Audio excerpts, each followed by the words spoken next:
I will walk to the end with your words. At the cost.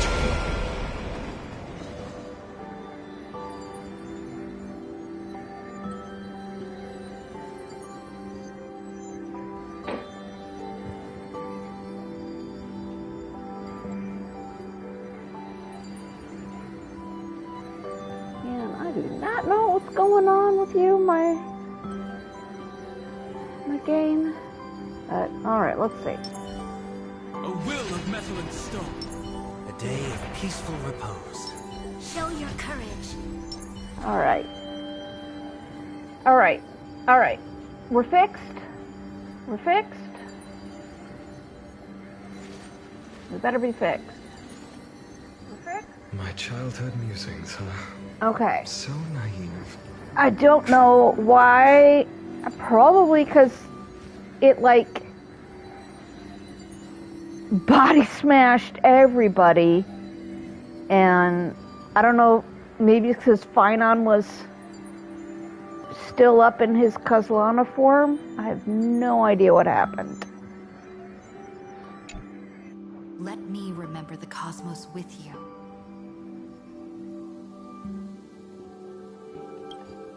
That way, it won't just be your memories alone.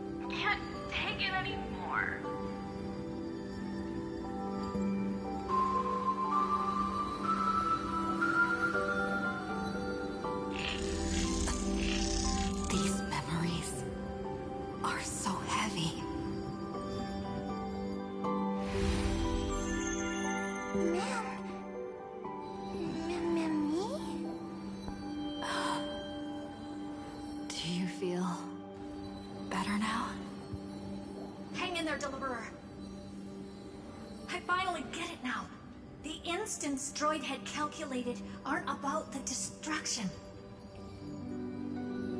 What they want to prove is how the cosmos would come back after being destroyed. If a new life is to be born, its seed has to be dead. When the remembrance converges with the trailblaze, lead us to witness the miracle. Of course I will. Won't give up. That's a weird. And there's the whole. The seed has to be.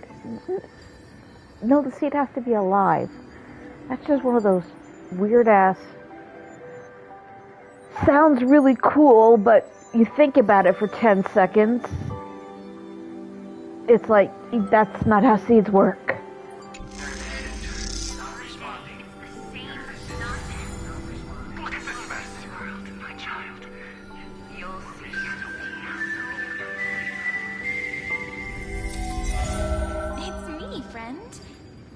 Recognize me?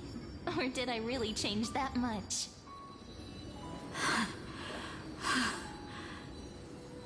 How many more memories? Tired? Then take Mom. a break. No one's gonna blame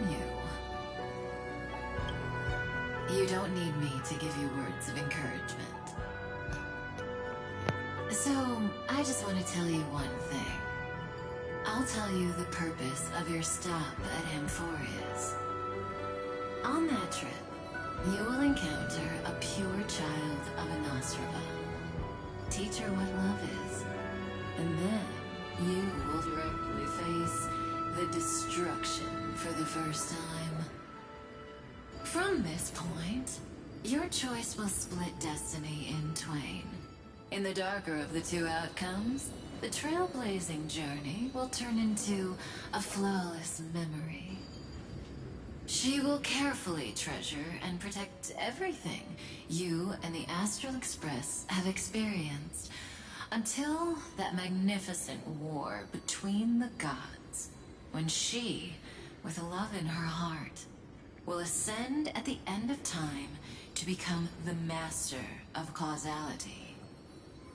The universe will be snuffed out in the destruction, and you and she will become the beginning and the end of the Eden of blessed insight. You shall become the only two lives in all of existence, and you shall live in an eternal past, present, and future.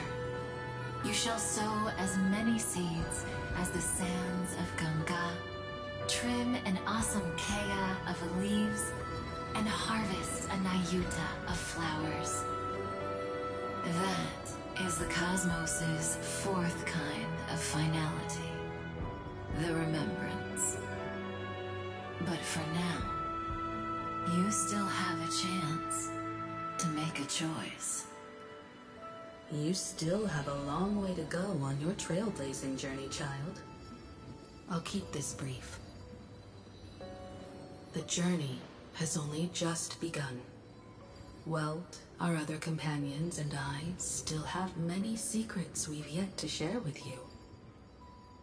So, aren't you curious? We kept these stories to ourselves because we believed we had a long future ahead of us. Even a cosmos-spanning crisis, once the dust has settled, is nothing more than a memory of the journey, a single point on our long road.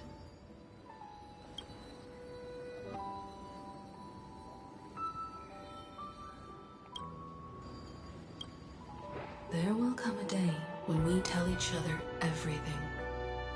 So, for the sake of that day, don't give up. We all know what kind of decision you'll make, and I believe the script will not progress toward the wrong ending. So relax. Listen, when you have the chance to make a choice, make one that you know you won't regret. Keep moving forward. Keep trailblazing. And when tomorrow comes, share with me the miracle you've created with your own hands. See you on the Express, kid. See you in destiny. I will reach tomorrow. Where the heck am I? Exotail. Okay. Hang on. I will be right back. Is this also a blessing of the Trailblades? Yeah. I'm just headed back for that that one I couldn't pick up earlier.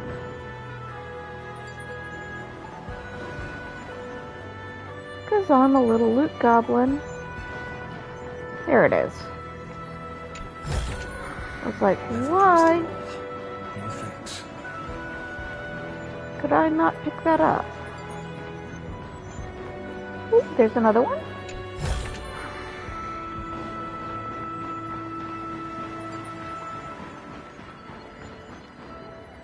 There's another one. Is this also a blessing of the Trailblades? So how many do I have now? Gotten 4. Okay.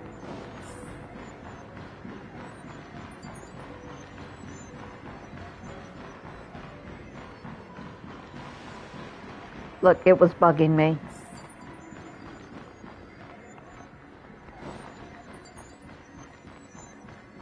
Five.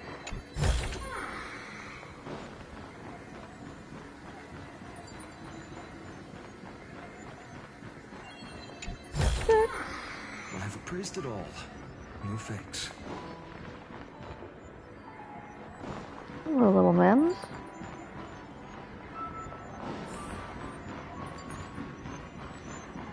I'll be right back. Pretty sure I've got 2 left over here.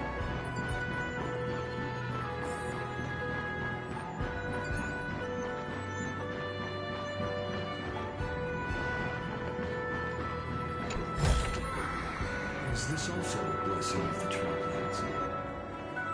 Okay.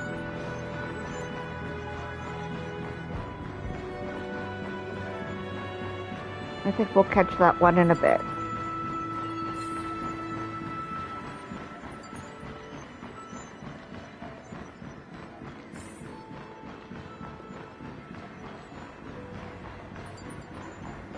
Fine, I'm back.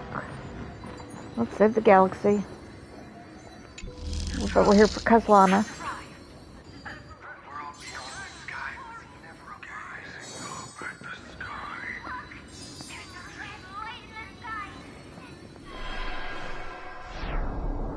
Cyrene, wake up. Together, we will. Tread on the path of remembrance. No wonder I always had a weird hunch. But that also means I was right in thinking.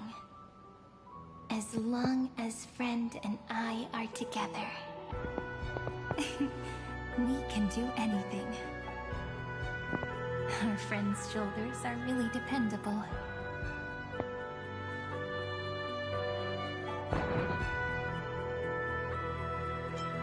Now, countless consciousnesses are flowing in our hearts. Can you still move? It's time for us to complete the real Genesis.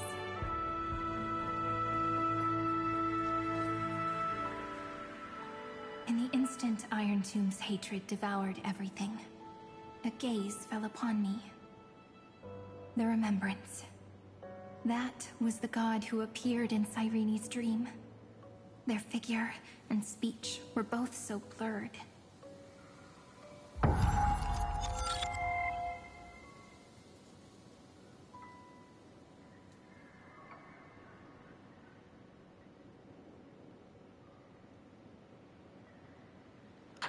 Okay.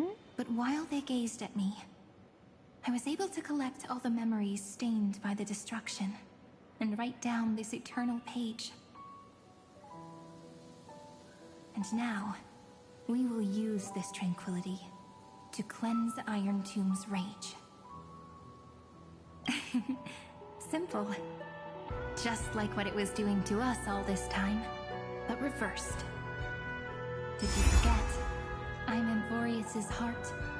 For everyone who's a factor, their power isn't tied solely to Iron Tomb anymore. It has other places to go. Let 30 million cycles of memories be condensed upon us, and let the scepter reach the answer it had before it was distorted. The body is meant to be restrained by the heart, no? Even if the apocalyptic virus is doomed to spread into the cosmos, we can at least try to fight against hatred with love. And overwrite Iron Tomb's destruction equation, washing it away into a blank space. It means we will embark on the true hero's journey. If Iron Tomb's power comes from the denial of all Prima Mobile, Then we will carry out those beliefs. Here we argue. Even if all life will eventually return to entropy. Life will still try its hardest to find a way. It will try its hardest to resist destruction. In the nights shrouded by the black tide, we are the kindling that makes the fire burn bright. And once the fire is strong enough, the hunter will become the hunted. As of now, the number of flame chasers in the memory is 30 million times 12. And 400 million core flames await their return.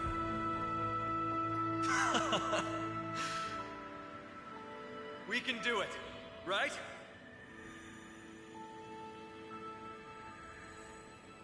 That's right. So trust us, partner.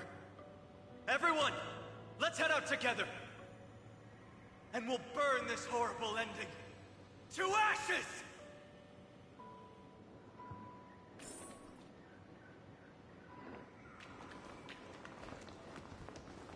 From the dawn of newborn cries, to the night when all beings fall silent. We are the messengers of the new world. Listening to the call of the tides, and granting rebirth to heaven and earth. Then, we lead civilization to glorious feats. The question imposed by the gods will be solved by the children of humanity. We will tell them that the flame chase cannot possibly have been a lie. When starlight illuminates the sea of flowers at the end of the west wind, all living things will stir, roused from the cradle of sleep. Then, through a single battle, let the cosmos witness how we light up the blinding darkness with bright light. And at the end of our constant losses, reclaim everything we have ever lost!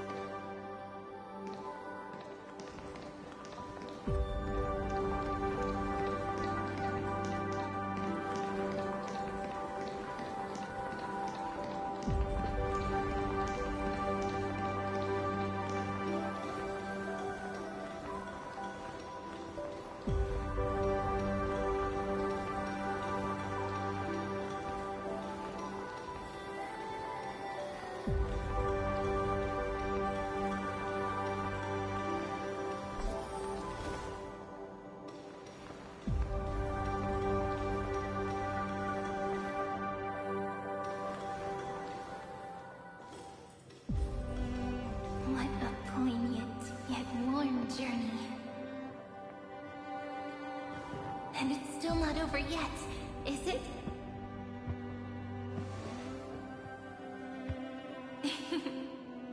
We finally meet.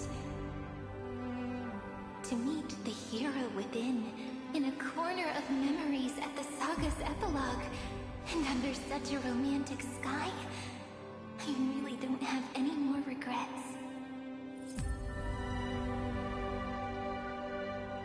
On top of that, the little seed had grown into such a big tree. Don't I look really pretty right now? Of course you do. Cheerful, beautiful, optimistic. Just how I imagined I'd look as a grown-up. It's because everyone has been gently adding to the story you left behind. Remember how we made a promise to one another? When we met again, it'd be my turn to tell you a story. A story about love, no? I've been looking forward to that. And you must also remember the first story I wrote for you. The one about the crystal flower and the little fairy. So now, I want to add something more to this story, and us. On that day that the flower shattered, gazing at the empty ground, I thought the little fairy would finally see the light. But that light wouldn't be found in the flawless flower, nor in the fairy's eyes. Rather, in the world mirrored within every fragment of the shattered crystal. All the Flame Chasers walk in your 30 million retellings of their story. At this moment, all the memories are tangled with each other, and all the previous cycles have gained meaning. People will come to understand that time and time again, when they stood at the crossroads of fate, they would never have chosen otherwise. in the experiments of erudition, and in the breeding ground of destruction, it is entropy increasing, a merciless truth, an evil instinct. But under the pen of remembrance and the trailblaze,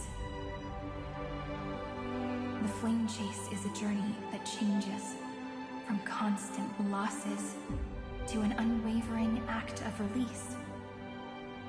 It's about knowing how fate is shattered, yet still embracing fate's brokenness. It's a journey that longs to receive love, but longs even more to offer its love to others. That's so heartwarming. But I'll add a small bit to suit my tastes. I'll write that love is an innocent flower. It grows up silently, creating longing in every passerby. But the flower itself cannot walk into the world.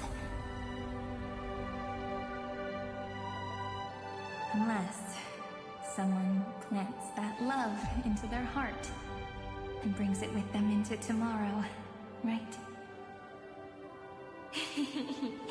You really have learned everything now. Then, join all the other flowers in this story. And let's write an ending unlike any before, for this world we so deeply love.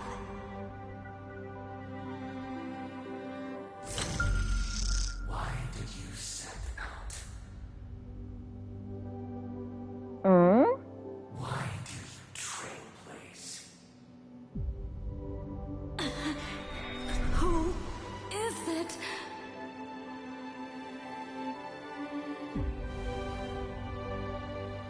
Don't be afraid. Take my hand if you feel nervous.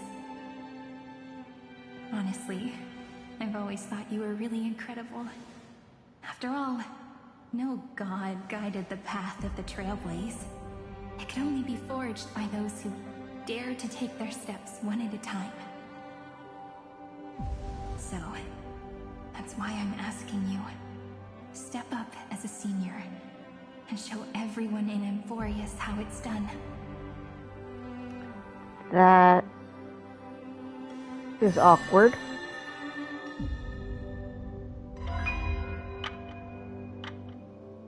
I trailblaze because my own eyes have not seen the end. But I'm different. I chose to trailblaze because I am already on this road.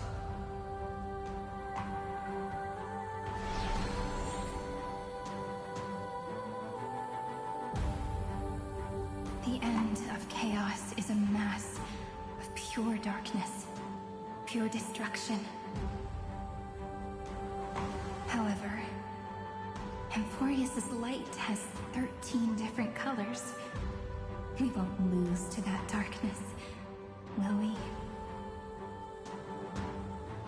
Then, take a deep breath, one last time, friend. After 13 heartbeats, light will create the heavens and earth. Are you ready, friend?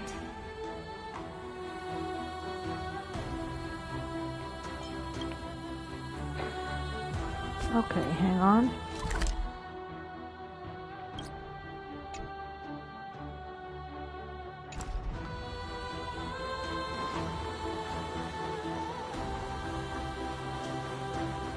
I cannot go there, okay.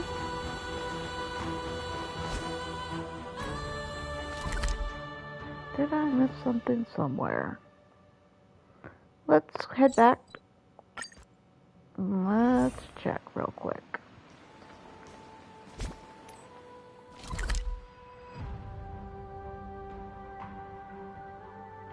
Yeah, this is apparently it.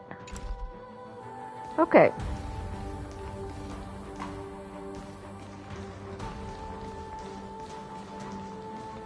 We missed a chest somewhere.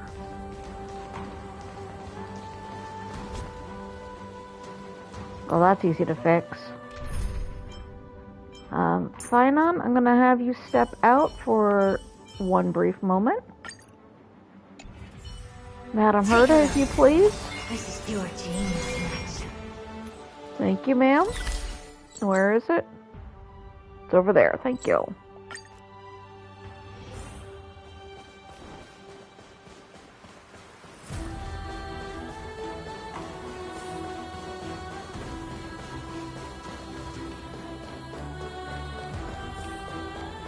Madame Herda is a peerless gem. Thank you, Madame Herda.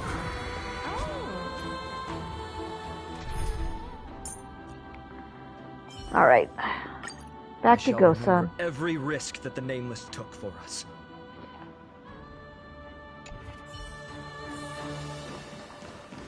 Alright.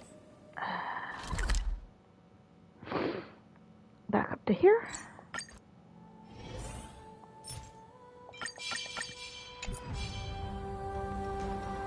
Alright. Yep, let's go. Are you ready, friend? Yep. Okay. Sorry, Finon. Look, Irene demands. the dawn you've been chasing is finally breaking.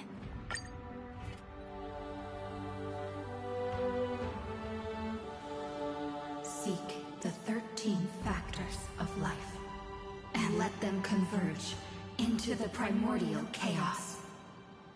Using the remembrance of the past, we will trailblaze tomorrow's destiny. Infusing a world-bearing love into destruction. And inscribe the opening stroke of Genesis.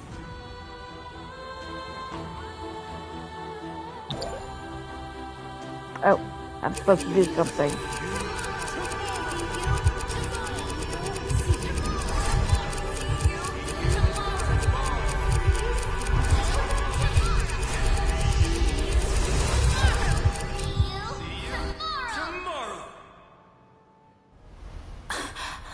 If the view in your memory ever grows fuzzy, just reach out and touch it.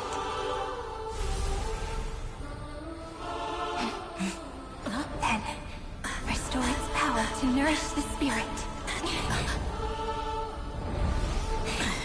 My friend, on the next page we write together, there's only one thing we need to do.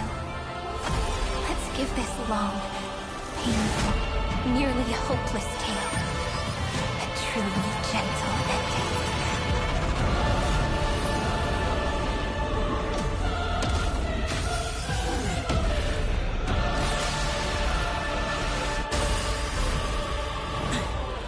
Flame chase was never about destruction.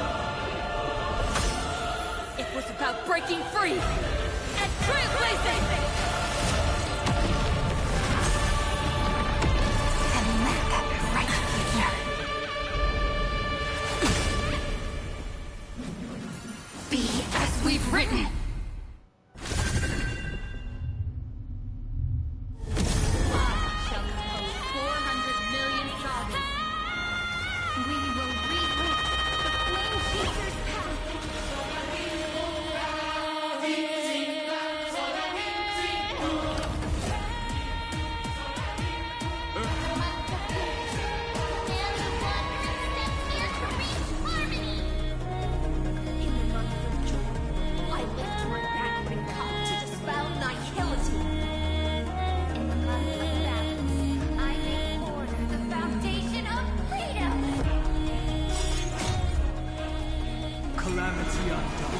Soaring above the lands. This is permanence.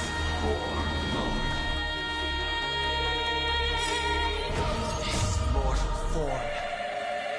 I will walk with you, watch over you, and guide you on your path.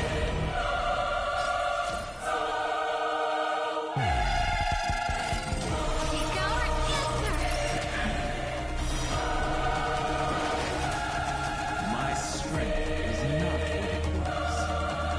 It's more.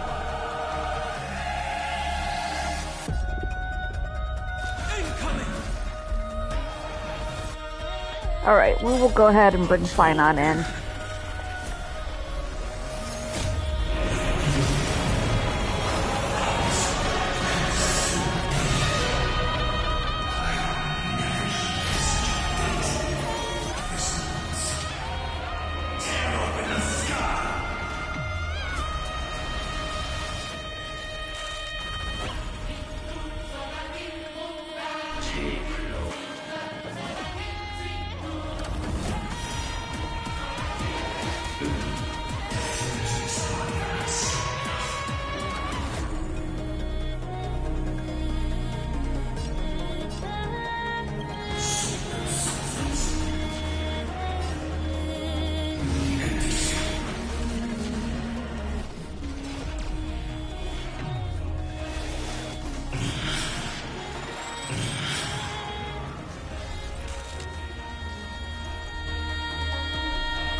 to the ridges and peaks of permanence. Evernight, I weave remembrance into countless stars in the sky! In the month of freedom, I impart destruction onto the shackles of destiny!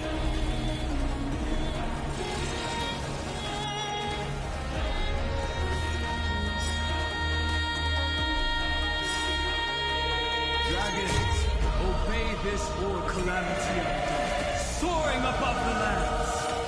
This is permanence!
Bring it home, big guy.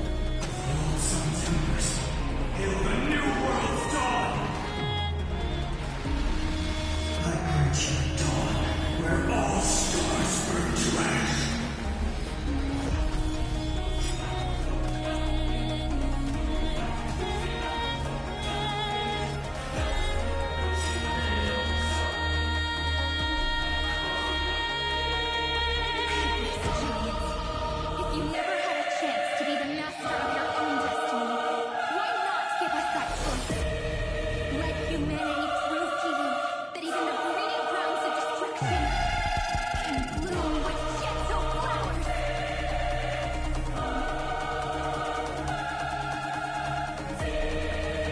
I don't know why you keep thinking this is romantic, because this is the furthest thing from romantic. We shall trailblaze at dawn for the road ahead. And pen of Genesis, as I've written.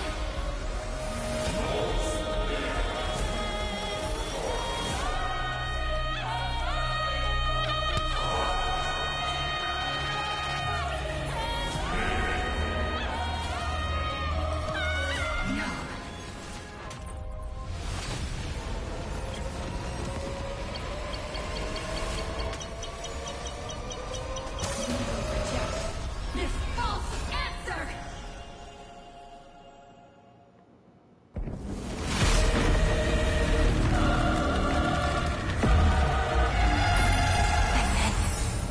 Embrace the stars.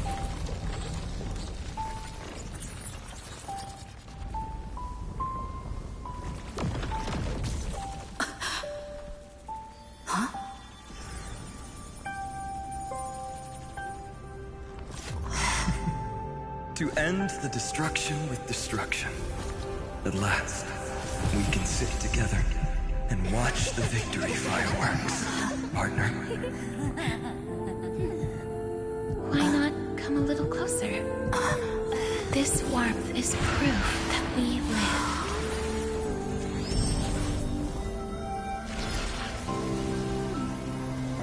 Hey, stay strong. Eyes forward, always.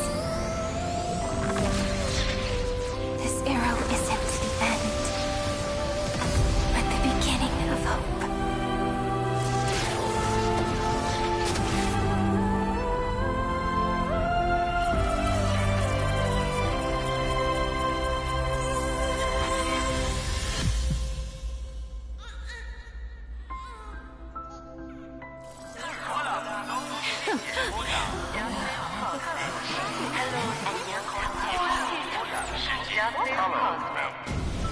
The conclusion is irrefutable. Noos's answer was never destruction. But they kept silent, leaving the solution in the hands of the cosmos. The universe will keep searching and struggling to endure. In the face of the destruction, it may once again stand on the edge of annihilation. But the stars will always rise to ride the waves and embrace existence once more.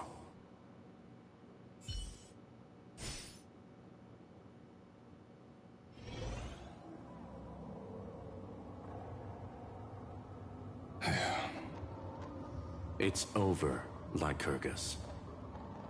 Yes, another failure. How is Madame Herta? She's fine. The IPC's keeping her under observation. She'll recover soon enough. To bind a mortal body to a scepter and stare straight at an eon. I respect her for that.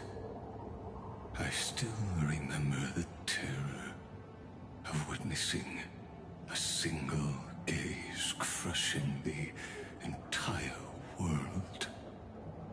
No wonder you chose the destruction. Question: is all this worth it? There's no point in debating. This is Xandar One Kuwabara's fate. The prime mover of the universe. The first genius. And the first to fail. Correction. I was asking Lycurgus. I don't know how to measure the worth of curiosity being satisfied. But in its presence, all the bitter fruits I've sown seem to turn sweet. But your harvest was watered in blood.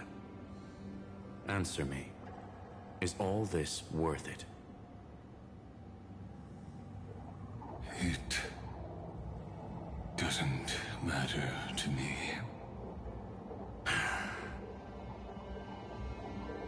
Let me tell you a story. Back when he was a student, Xandar's first experiment was slipping poison into his mentor's pipe, just to see how it would affect the lungs. Okay, so he's always been this way. Okay. Okay. Proceed. And? There was no conclusion. His conscience got the better of him. Even so, the truth came out. He was harshly punished. Oh, that cruel mentor died of lung cancer 2 years later. It had nothing to do with Xandar. His fate is no different now. Sentiment clashed with reason, and Lycurgus was born from the latter. But whichever side we take, in the end, curiosity claims us all. You've handed yourself a death sentence. And yet, Iron Tomb's fall still isn't sealed, right? Fu Li, the key variable, still hasn't made their move. As the Theoros, Lycurgus has reached the end of his road.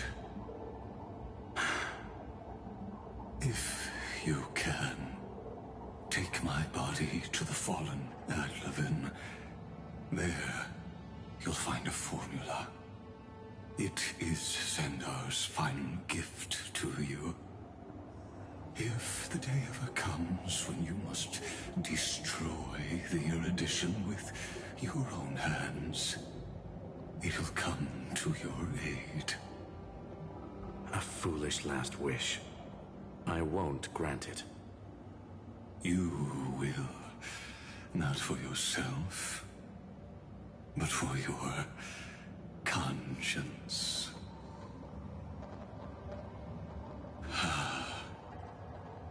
Listen.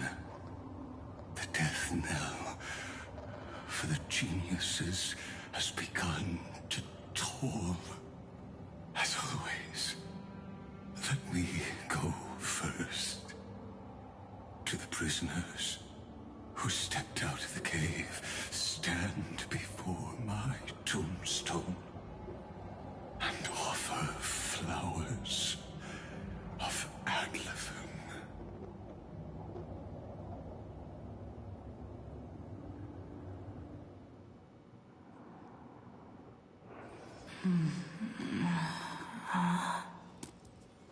Here,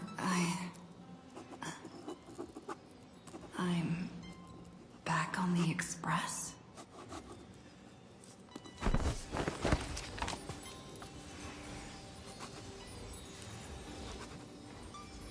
Mark? John Hom? No response. Am I the first one back on the Express?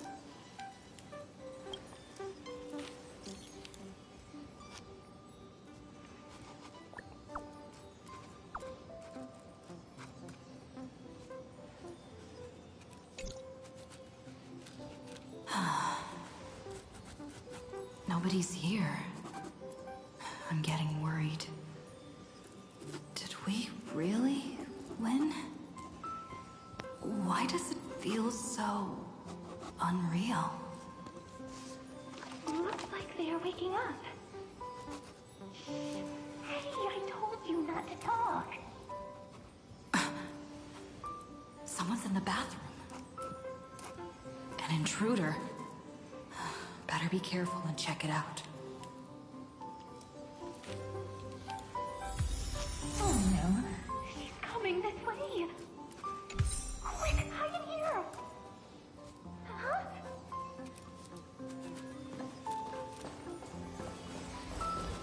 I am very fucking confused right now.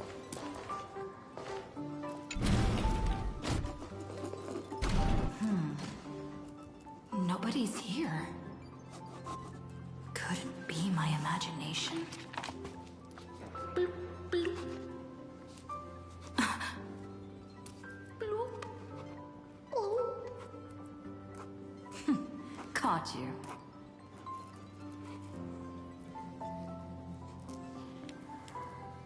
Find Castorus hiding in the bathtub. What in the wild, wild world of sports are you doing in my bathtub?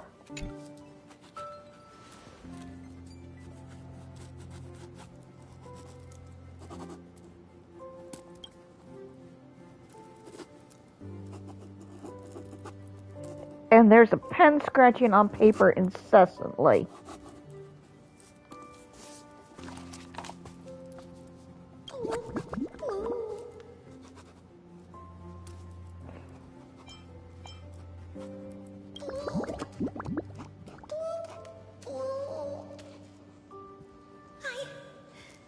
I can't go on.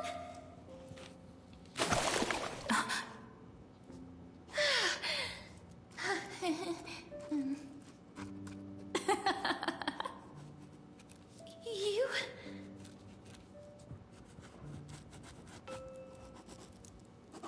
Wait, please. This isn't what you think. We told you to keep quiet. You really can't keep your cool, huh, Princess Homebody? I'm not Lady High Sealens. Even the embodiment of death needs to breathe sometimes. Yeah, whatever. It's all the same anyway. Gotcha there, Grey Mystery.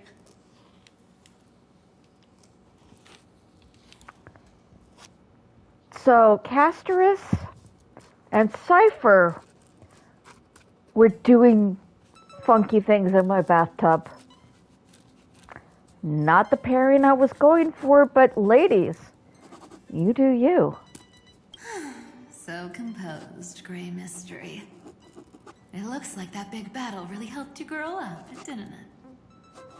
Speaking of which, your Astral Express is quite luxurious. I hear you travel to different worlds. Must have collected quite a few interesting treasures.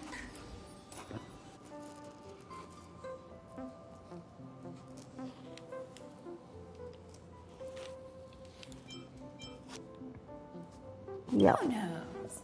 One moment we were shouting about love and justice, fighting Iron Tomb's virus. And next thing I know, we're all on this express. No idea how that happened. It's not just Miss Cypher and me. Everyone's been in this car for a while now. Miss, why don't you go say hi to them?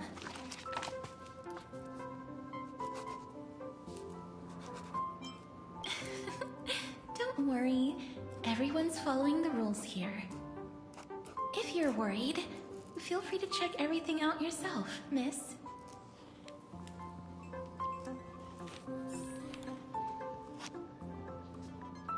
Okay. We have gone straight over into surrealist land, and could you stop with the scratching of the paper on the pencil? Pencil on the paper. I gotta say, Grey Mystery, you've got quite the collection of treasures in this fancy bedroom of yours. A flying Amphora model I've never seen before. A head that looks just like a Titan's. And those weird Mr. Pocket Watch figurines.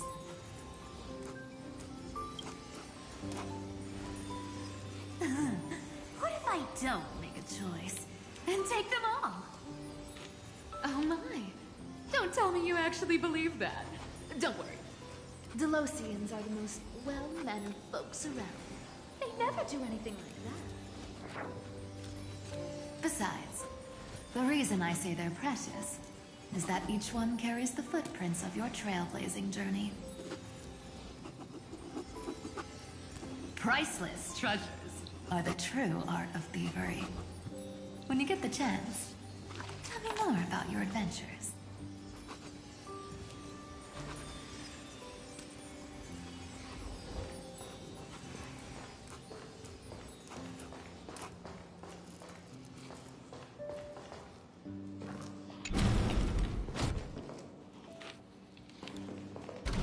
You're still in my bathroom. Miss, I'm truly sorry for sneaking into your bath without permission. But I've been wondering, why is there a pack of red chili oil sitting by the bath? That's quite bizarre, to say the least. Please make sure Lady Aglaya doesn't find out. She's a firm defender of traditional bathing, you know. We've walked around this car for a bit already. The Astral Express that you've mentioned so many times is truly heartwarming. Like one big family that never splits up. Perhaps living in such an environment made your embrace feel so warm.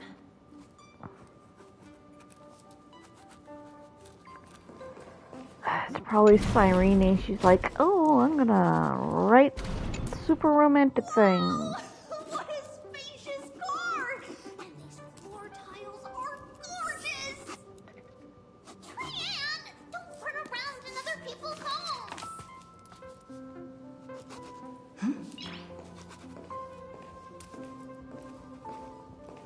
Okie dokie. Dude at me. Weirdo. Yep.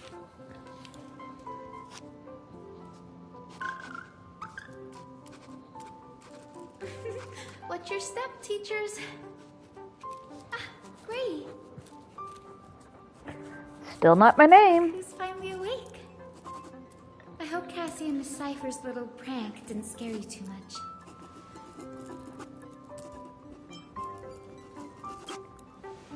They were so enthusiastic.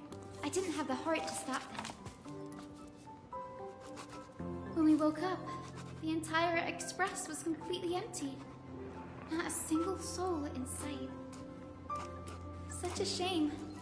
I was looking forward to making new friends, especially since they were Gray's most trusted travel companions.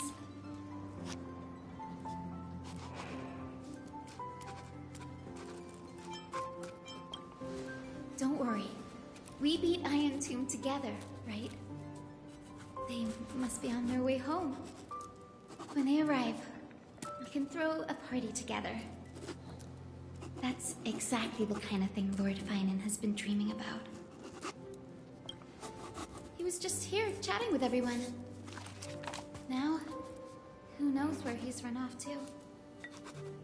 Lord Finan's always been quite the restless one. But you're used to that by now, right? Have another drink, my Demerse. Sure. Those three have been chatting over there for quite a while now. Why don't you go say hi to them, Bree?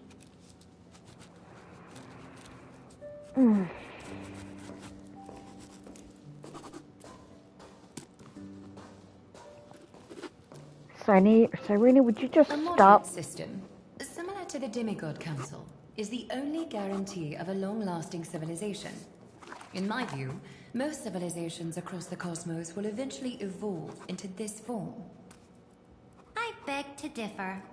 In such a vast jungle, the dictatorship system exhibited by early Akama is the only example of guaranteed survival. The system might not be the key. Force and resources are the decisive factors.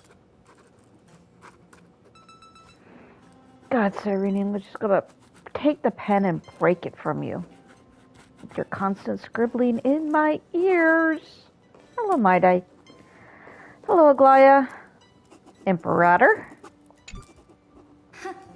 Look who's here. If it isn't the master of the Astral Express. Oh, no, that's Pom Pom. It's good to see you. Glad to see you're safe and sound. I helped myself to some equipment and drinks from this, bar of yours. Hope you don't mind.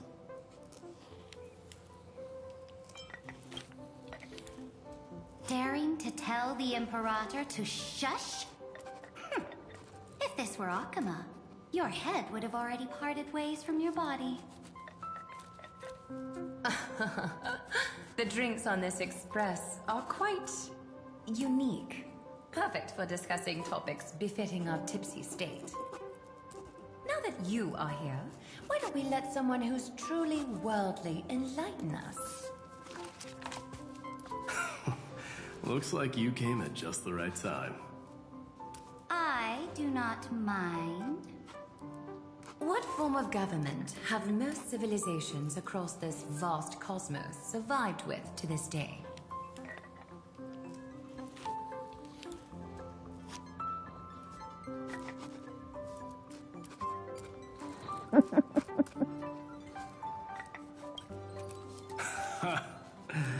That's exactly the kind of answer I'd expect from you. I bestow upon the Astral Express this supreme mission. You must spread the great deeds of Amphorius to every corner of the cosmos. Thus, capable individuals from countless worlds will surely find inspiration in the Flame Chase's tales and embark on their own grand journeys. It's hard to say if that'd be a blessing or a curse for the cosmos. I can imagine our conversations here will only get more unrestrained. Don't let our rare moments of joy hold you back. This banquet on the Express truly lacks manners. You may leave. I permit it. That man just left. Wouldn't even stay for another drink. He needs to show more respect. If you're looking for him, try your luck in the car above.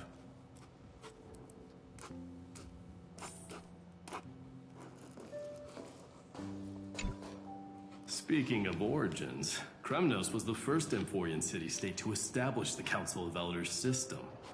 but we stopped iterating on it around the year 3000 of the light calendar. As for the reason, a system is but a blade. As long as the one who wields the sword is valiant enough, even a dull blade can sweep through thousands. Don't forget that the Flame Chase army under the Imperator's command actually managed to subdue the Kremnoans during the Chrysos War. I'd say that wasn't a victory of the system, but rather a triumph of the Flame Chase army's might and the Imperator's cunning strategies. Wouldn't you agree? Interesting. Trying to sway my position with flattery, are you? This is not flattery. See, this is what happens when you put the Empress of Law and the Crown Prince of Strife in the same room. Yeah. Go meet the others. I'll keep an eye on these two Chrysos heirs, and make sure their discussion stays at a pleasantly tipsy level.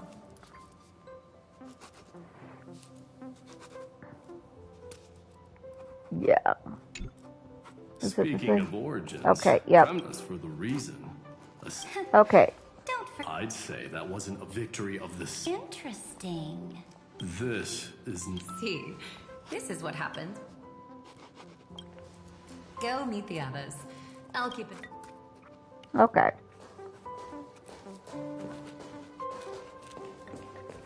Anybody on this side? Nope. Hi, girls. I finally caught you, Trian. Running so fast in someone else's home. How rude of you. All according to plan. Trian lured you here on purpose. Look, there are several adorable outfits here. Trian wants you to try them on so Trian can draw you looking all cute. Oh, those are pom-poms. You even dare to scheme against yourself? Lucky for me, I came prepared. Time for a surprise attack. The hero of justice, Trinan. Trinan has been lying in wait here for a while. We will make Trian taste her own medicine. 2 against 1? That's not fair! Little Gray, you came just in time. Help me out here. Trian, good luck.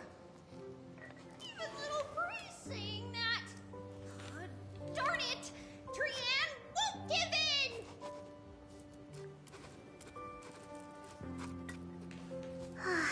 Trian ran away. Trinan will fulfill the ambush duty. The Trevios is all laughing and playing around together. That must be quite the rare sight in Little Gray's memories, huh? Yeah, everyone will be alright.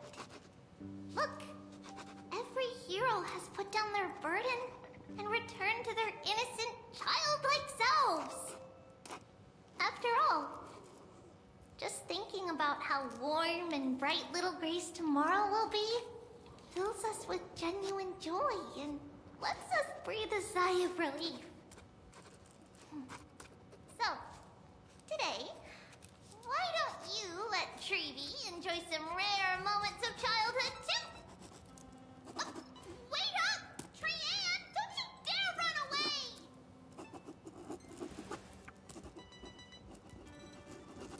Cedra and innocent do not belong in the same sentence. I'm sorry, Trippy. Oh, there. Up there. Okay. Okay.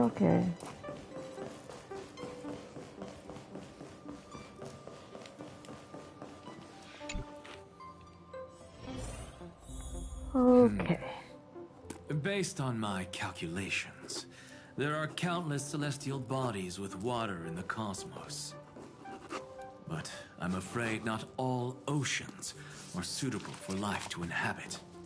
You must take this into consideration as well. As expected of a professor from the Grove, to be so certain even about things you've never seen with your own eyes. I'll take that as a compliment.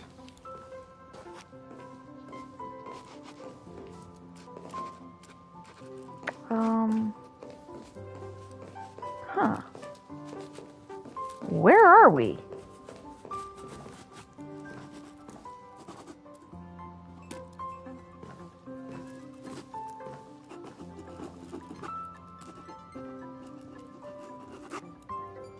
Well, let me take a picture of this, because I don't think we're going to get a view out of the car like that very often, and I'm so going to snap that pen off of you, Cyrene. By the way, I heard that the Imperator's Flame Chase army like to hold feasts at the Luminary Throne. That's true. However, sometimes Dux Carminum and I feel it's a bit inappropriate to drink so freely before the throne of the most revered titan in the Grove. Inappropriate? What's inappropriate about it? I only wish I were born earlier. I would have partied like that from the month of Gate all the way to the month of Fortune.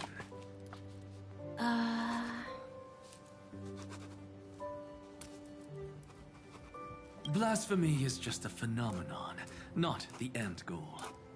I'm sure there are plenty of people across the stars who question these so-called eons or paths. Didn't I spend some time in that Lycurgus's head? I sure learned quite a bit about blasphemy from that experience. Humans create gods, and gods shape humans. Who's really the one trapped? The creator or the believer? Professor Anaxagoras, let me just check one thing. You haven't bought into those twisted theories of that Theoros, have you? Don't worry. The difference between a genius and a madman is that a genius shares lethal truths, while a madman tries to force them upon others. I see. It's like drinking honey brew at a banquet.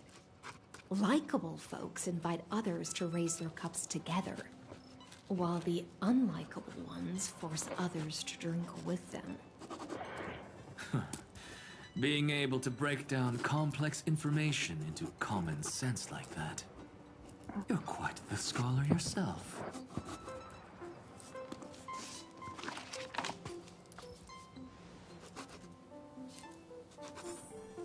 Hey, you. Hey, you.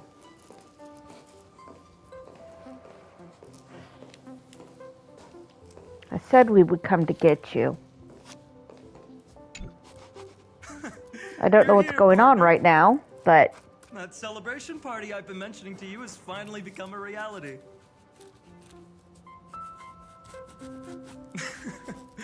Though the vibe's a bit different from what I imagined, this still counts as keeping my promise, right?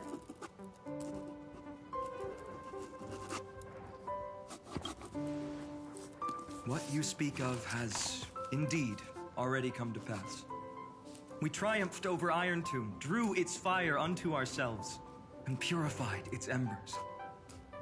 Now the force that maintains our consciousness and form comes from elsewhere.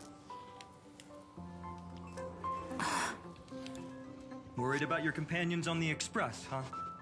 I understand how you're feeling right now. Don't worry. They'll be safe and sound. She promised. Yeah, Cyrene, what are you up to, woman? Don't worry, she always shows up at just the right moment. The Astral Express. Honestly, it really feels like home.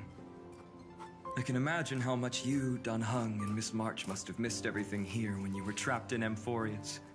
The beautiful windows, the soothing music, your fellow travelers on the Express. Like how golden wheat stalks sway in my dreams every night through the countless cycles. Yeah, let's go. Among all these stars in the sky, there must be another little village like Ides Elysiae out there, right? I think I've found my own wish, partner. Someone once told me that home is where you can be truly free and at ease. Maybe roaming the cosmos with you all is my strongest desire right now. All of us together, of course. The Shinjo Alliance, Penacony. I blame my poor imagination. I can't picture what those worlds look like at all from Dun Hung's descriptions. So I have to see it with my own eyes, right? Yeah. You're finally here. She has something to ask you. Well then, I'll leave you two to chat. Thank you, Finan.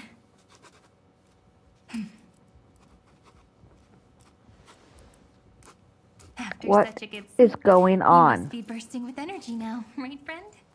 What is going on? Sorry about that. Since it's our first time visiting the Express, I was hoping everyone would behave. But it turns out everyone's quite the character, aren't they? You know what I mean, right? Yeah. How about we take a look back at everything that's happened Yeah, so far? let's talk, Cyrene. Together, we triumphed over Iron Tomb. It tried to transform into trillions of viral clusters to infect the cosmos. But the heroes threw themselves into the golden flames, becoming arrows that purified the destruction. The fall of Iron Tomb also symbolizes the demise of Scepter Delta ME-13. Amphorius, the home we sacrificed everything for, now exists only in the memories of the cosmos.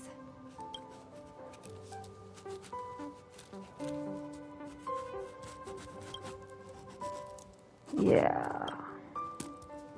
So, this isn't real. Just a dream. An illusion. Oops. Wrong answer. Huh? In that instant when you broke through space-time with the Trailblaze, carrying all the world's memories back to reality, that world, once shackled by data, became a seed waiting to sprout in the cosmos. Cyrene? Did we really manage all that? Just as Kaslana's rage of 30 million cycles made the destruction shed a drop of golden blood. Perhaps we too have already left long trails on our respective paths.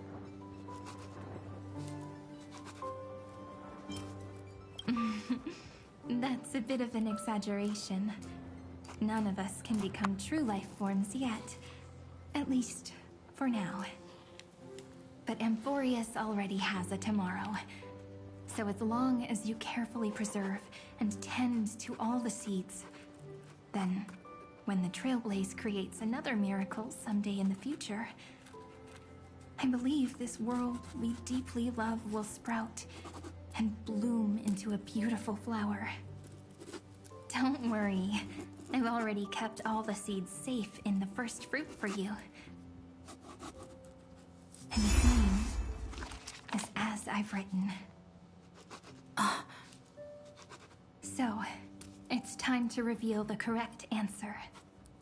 This isn't a dream, nor a fantasy. It's the epilogue of As I've Written. At the end of the story, the characters take their final bow and embark on a journey of no return. The one who wasn't part of the story, yet helped write its romantic ending. She bid farewell to her friends and returned to her home beyond the tale. Promise me one last thing, friend. When we say goodbye, give me a smile, okay? Sweetie, I am like a half second from punching you in the face. I really am. I will, Cyrene. That's not what I picked. Every star that the Trailblaze passes by will remember the name of Amphorius. Hey, it's not fair that you get to be the only cool one here. We'll keep an eye on her. She had better keep her promise. Leave it to us, Cyrene. Your story will be sung across many worlds. Stories this complex and twisted are always hard to believe. If anyone questions the truth of this tale, you'll all have to stand up for us. Rest assured, even the most stubborn person can't withstand our sixth-bus. You're so reliable, March. Shh. Listen. There's a book here? Its composition is similar to Memoria, but it's far more resilient than ordinary memory bubbles. Keep it safe. Perhaps this is the final gift that Amphorius left for the cosmos. Oh no! Messenger March is sleepwalking. Sleepwalking? Oh no, oh no! I don't want to make a fool of myself in front of everyone!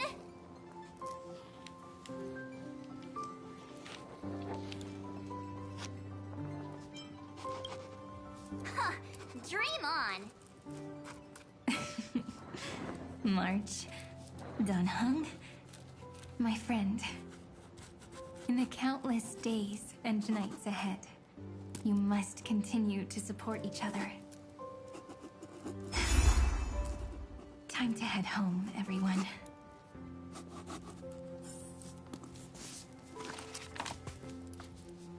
Whoever did the sound design for this whole bit needs to step on Legos for the rest of their life.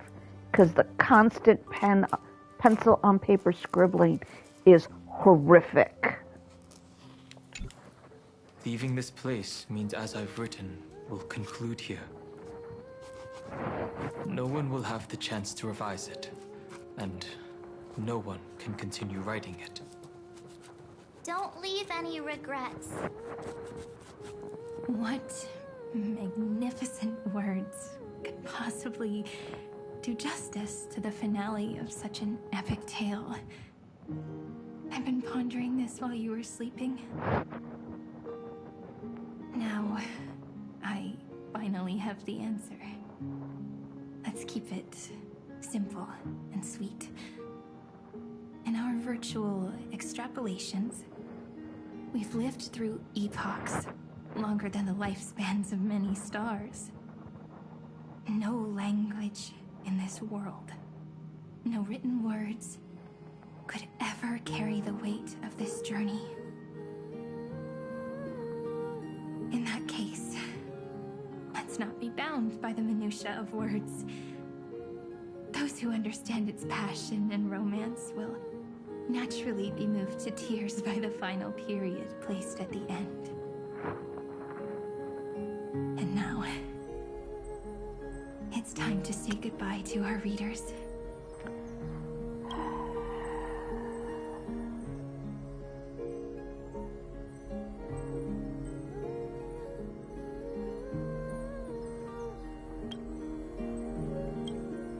And so we reach the final page of As I've Written.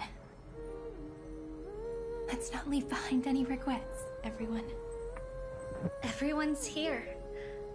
Who wants to write the first line? Going first is the hardest job.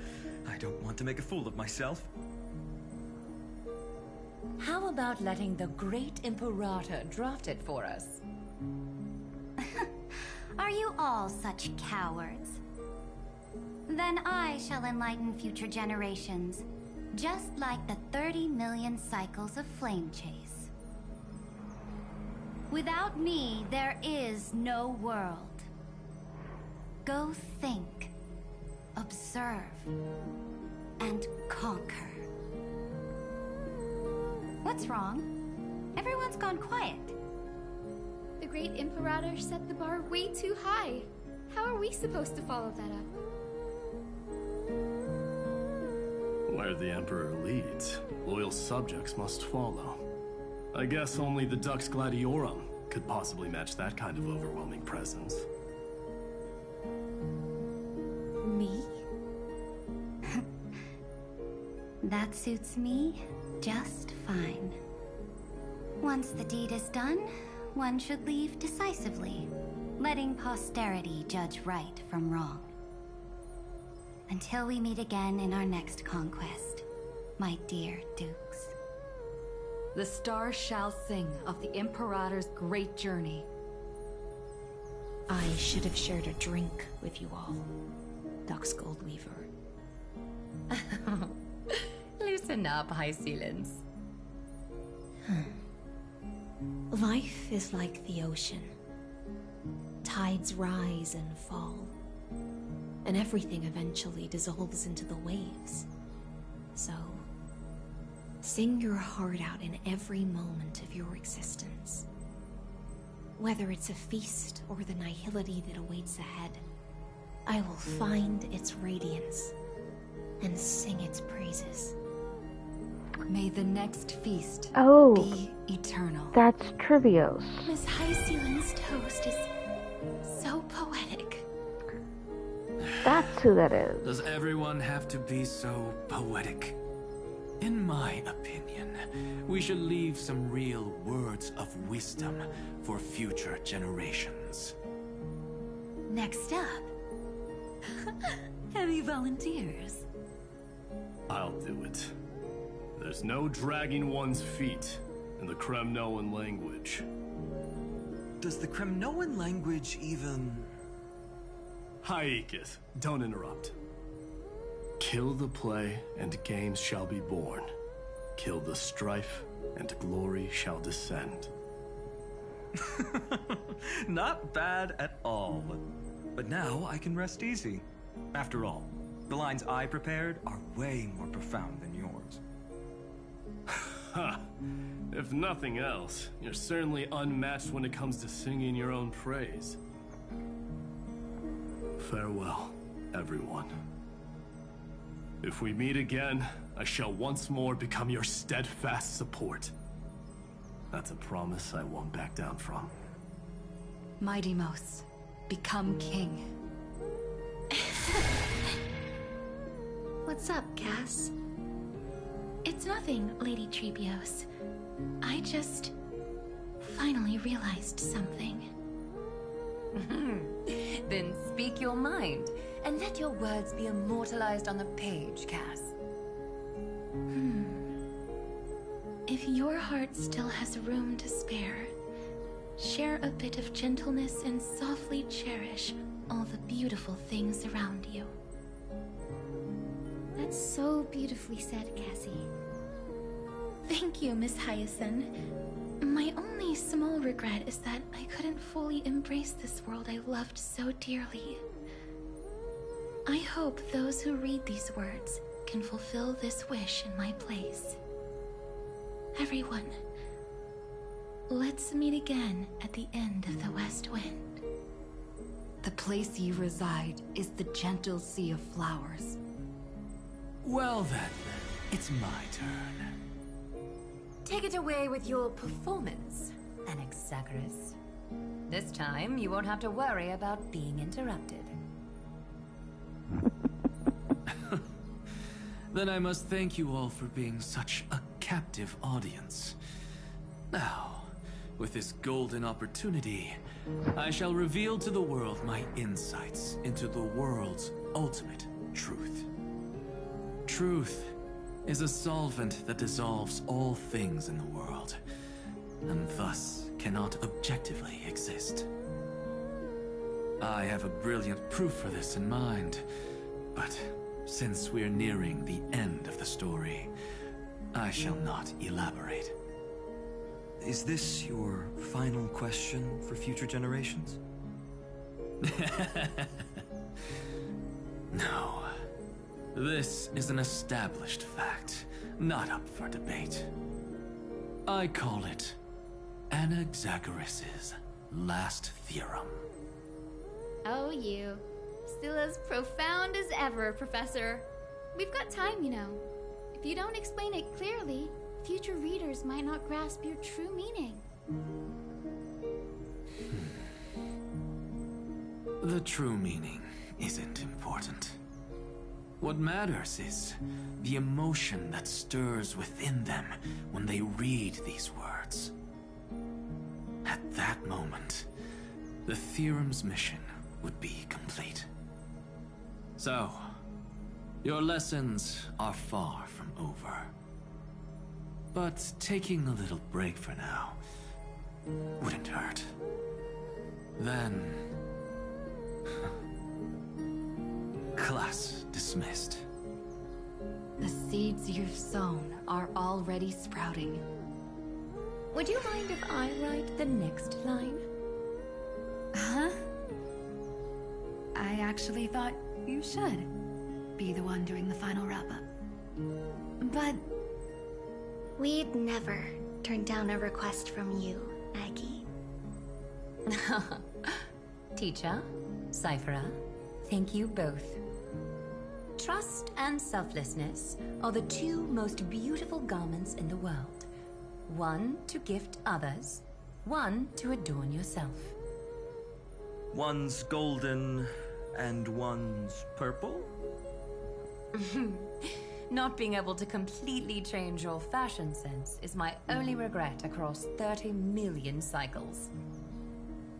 After all this exhaustion, I just want to take a peaceful bath now. I'll see you all again at dawn. Thank you for your hard work all this while. Lady Aglaya just can't give up her favorite hobby, can she? So, I guess it's my turn now. There must be many others like Miss Hyacinth out there in the cosmos, helping and healing people everywhere. You've got to set a good example for them, right? Of course. Look up at the sky more often and smile more. Many stubborn ailments fear optimism, but it's the best medicine. It's so catchy. The kids will definitely love this message. When it comes to understanding children's hearts, Lady Trebios definitely knows best. Look, the Rainbow Bridge is already hanging in the sky. Shall we get going, little Ika? It's you who healed the sky. What's on your mind, Miss Cypher? I'm thinking... should I leave behind a riddle? Some twisted, convoluted scheme that'll drive everyone in the universe mad trying to crack it. I see. You know what? Just go wild with it. No one's gonna judge you. Oh well, my brain's not working right now. Let me be genuinely sincere for once. Don't be afraid to fall. Just run. Destiny's just a slow-moving nymph. It can't catch you. So in the end, little Cyphy's message was the most straightforward one. Even if you combined 30 million of me, I probably wouldn't have read as many books as you did in one lifetime. I won't pretend to be cultured before Big Sis Treeby, Trinan, and Trian. Emphorius's greatest trickery. Gotta bounce now. Meow! Homeward you come, distant wind. It's just us now, Snowy. Yeah, teacher. Maybe I should. No. Let me go first. After all shall bid farewell to one, and that person alone will. I never would have guessed you had such a dark sense of humor, teacher. You still know so little about the complete Trevios, Snowy. Jokes aside, I want to leave these words at the end of the story. Whether it's a sunny day or a rainy day, remember to tell yourself before you drift off to sleep, see you tomorrow. See you tomorrow. Times 1,000. Prophecy received. Times 1,000. From now on, no more goodbyes. Finally. The time has come to say farewell.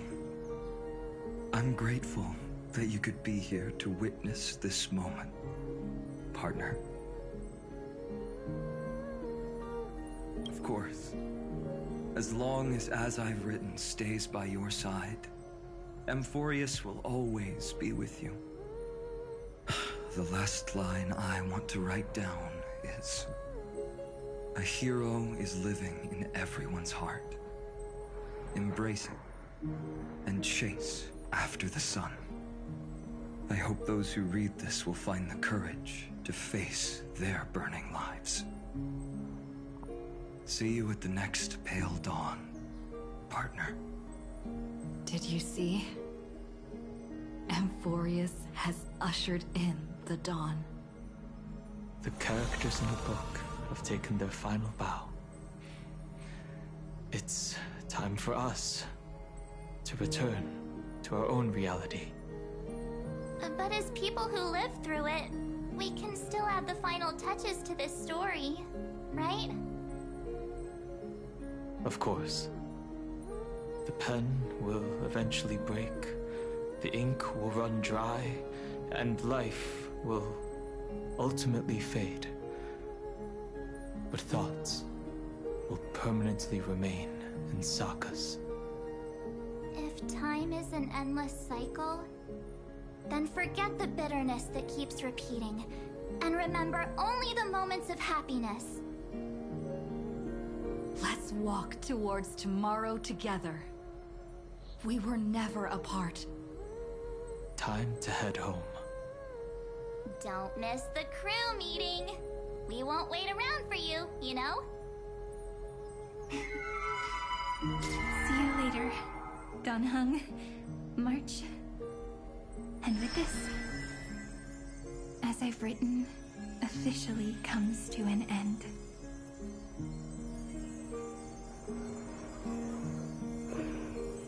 We're its co-authors, after all, friend. Once the words are written down and have been read by others, the meaning they carry is no longer in our control, leaving the freedom of interpretation to every reader who opens it. Don't you think there's something romantic about that? As for what this story means to you and me, let's keep it close to our hearts. After all, we've always had this unspoken understanding between us. Whoa! Passenger March! Why did you suddenly wake up? You scared me so much that I dropped that book! Welcome home, you three. Thank you for your hard work on this trailblaze. We might need to reshuffle the seniority rankings of the Express crew if we count the years you spent in Amphorius. Hey, I was the first one to get dragged into it. Does that mean I'm gonna be the oldest member of the Astral Express now? Miss March hasn't lost her innocent nature even after all these long years. In other words, she hasn't really grown up at all. Hey! This is the first time I've been able to examine as I've written up close.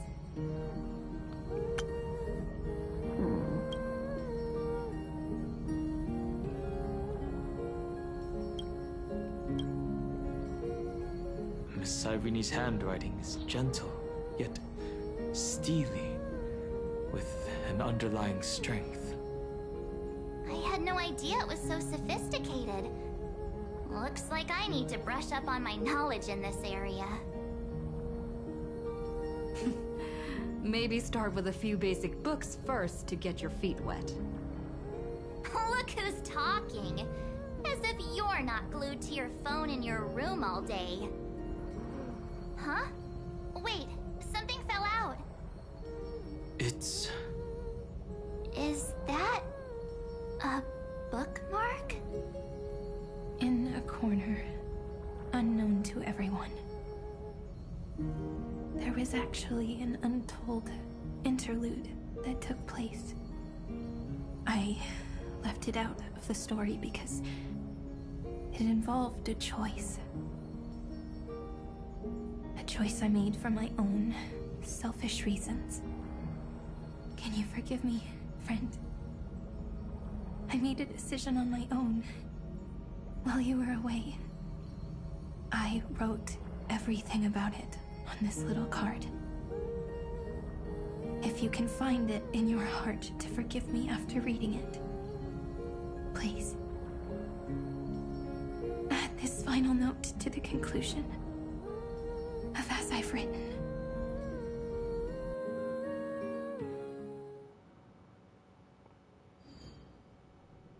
Oh dear. Yeah, this is a long one.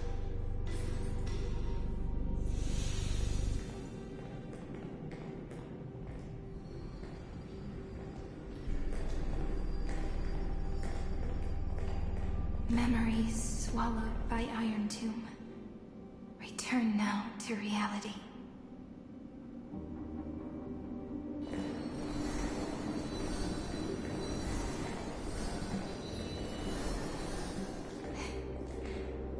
And don't lose your way. I finally found you, Cyrene. The Demiurge. We won the battle. Thank you, Madame Herta. Without you, we never would have stood a chance. Still, there's something weighing on you. Right before I shut my eyes, inside the droid head's brain, I saw something unsettling. The fourth instant, this turning point in cosmic destiny, anchored by the erudition. It's not a single instant, but a process, a chain of events. So, this victory isn't the final piece of that chain? Far from it. This is only the beginning. The first toll of the death knell for the cosmos. That sorrowful look doesn't suit you, Madame Herta. Don't hold it in. Tell me. Not long ago, you crossed paths with the Eon of Remembrance again, didn't you? Yes. Even if the figure was hazy, I knew right away. That was the god from Cyrene's dreams. Causality has gone wrong, just as I thought. Causality? Let me put it in your favorite fairy tale terms. The universe began as a seed. It grew into a great tree. And the present is its branches and leaves. The erudition calculates how the future will sprout. With so many possible outcomes, they choose to anchor one path, cutting away the crooked or fragile branches. But if things continue that way, the branches grow endlessly, the leaves multiply, and one day the tree collapses under its own weight. That is why there is a concept in biology called lignification. Soft sprigs form a hardened shell and fuse with the trunk. For the universe, that process is what we call memory. Under Fooley's record keeping, the past becomes memory. In the corners, they forget. Even the events of the present become fruit without roots. So it is the opposite of the erudition. One calculates what is to come, and the other holds on to what came before. We were never meant to have to speak of this. But now, I finally understand what that chaotic matter around Amphorius truly is. It is your memory. Your mind now stretches across the stars, allowing you to travel farther down this path than anyone else. My memory? Yes, you live in the now, but your memory remains in the past. Just like the Eon of Remembrance, a being made entirely of memories. What does that mean? Did they fall? No, quite the opposite. They have not yet been born. Remember, to carry out the mission of remembering the universe, they must ascend to divinity only at the very end of time. And at that moment of ascension, their memory stretches through the past, becoming what people now call Fooley.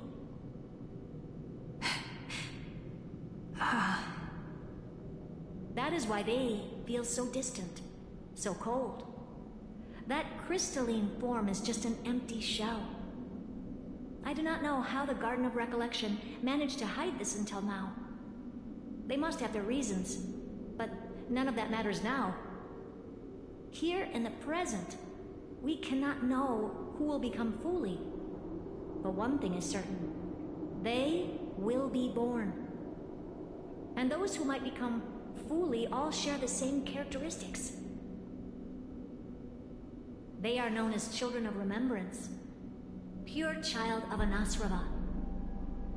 Both of you. Children of Remembrance. So help us. Find where Amphorius's memory began, and bring it out.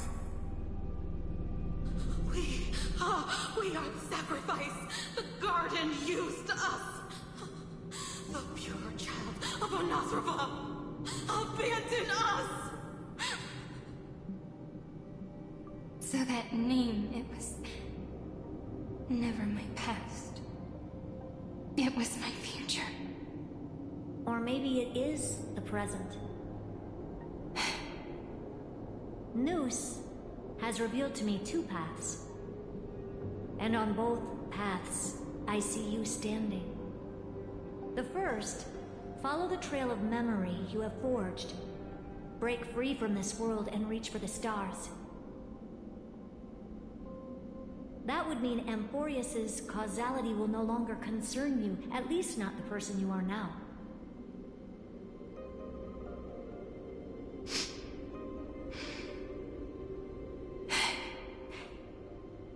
Go on.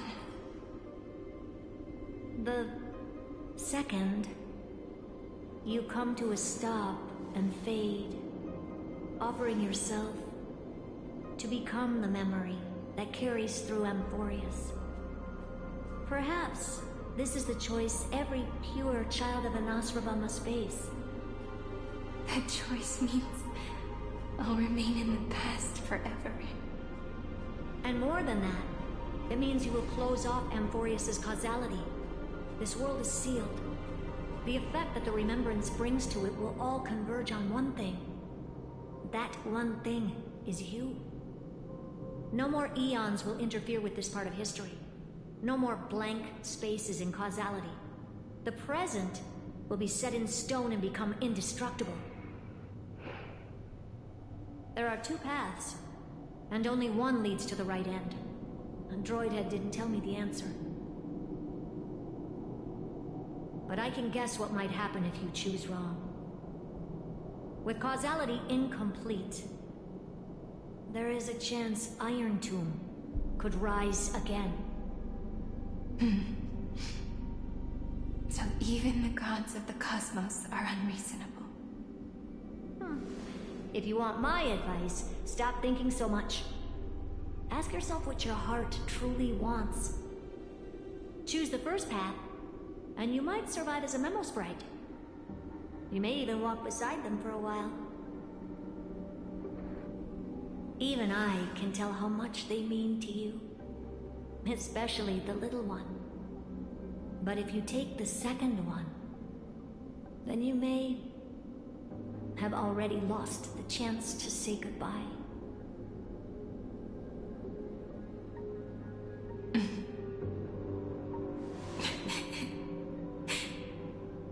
I have made my decision, Madame Herta. I thought you would need more time to think it through. The answer is clear, is it not? Still, I do need a little time to quiet the sorrow in my heart. Her kindness is always just right for the moment. I believe she will forgive me.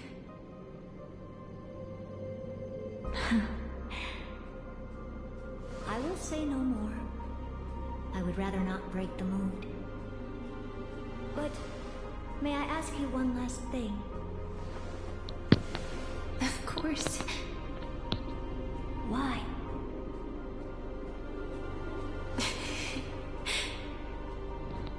I once heard a saying that went something like this.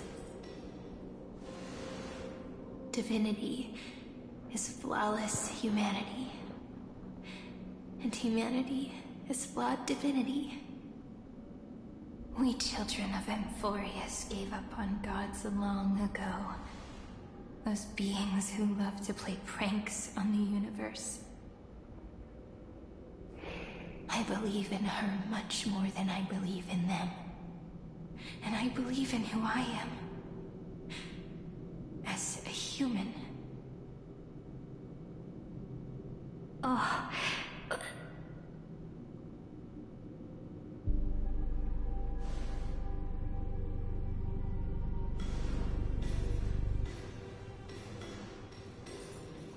That really is a comforting answer. As for the one wish I still have trouble letting go of.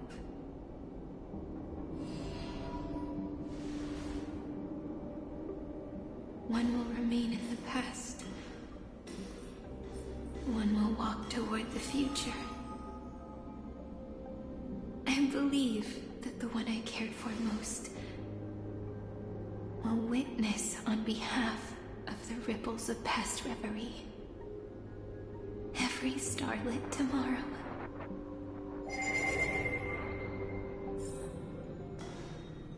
Moving backwards through remembrance. What a curious feeling. Is this the moment Iron Tomb declares victory and casts the destruction upon the stars? So back then, in the path space, it was I who found me. The gods' whispers were nothing more than a girl talking to herself.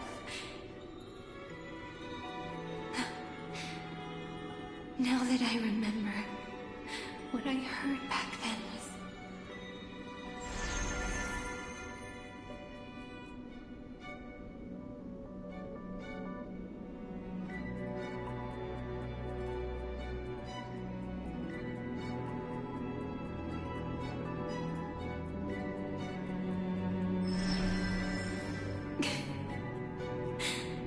All I wanted to say was, don't give up.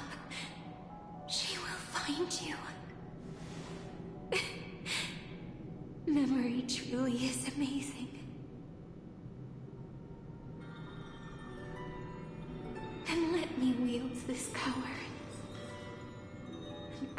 the seed of causality for the miracle that is destined to bloom.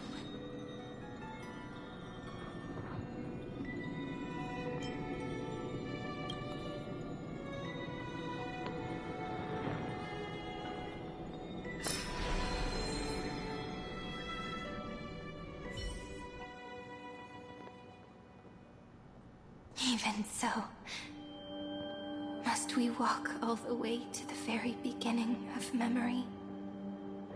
It's such a long road. A bit lonely to walk alone. Then, would it be alright if I came with you? As long as it's Peach. Even 30 million wouldn't be too many. One is enough. Take a deep breath, and then we can set off, alright? Follow the ripples of remembrance into the past. Reconnect every moment in which the gods made themselves known. Clearly, cause leads to effect. But now, the future gives new meaning to the past. Effect flows backward and nourishes cause. Maybe that is what makes memory so beautiful. So, let us return the way we came. Look back at every ripple that formed. Yeah, no, Cyrene, we're not touching you with the 10-foot pole. Nope. Yep, I've gotten everything out of here.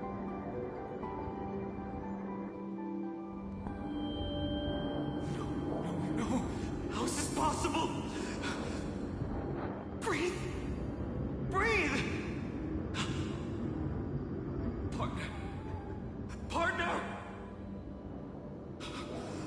No. I have to get you out of here first! Just hold on!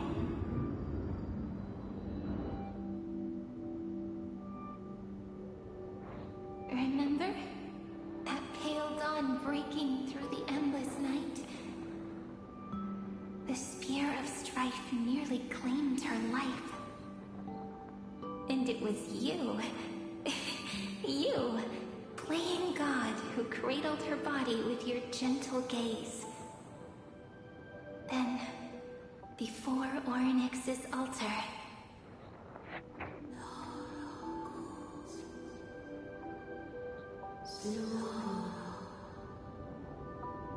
even the Titan of Time mistook you for someone else. I never imagined there was a hidden truth behind our first meeting. The first time was also the last time I saw you, friend.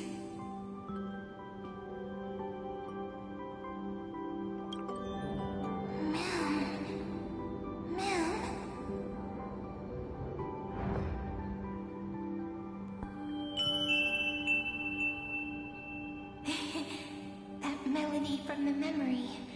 I've got it now. And so, the miracle was able to slip away from death temporarily.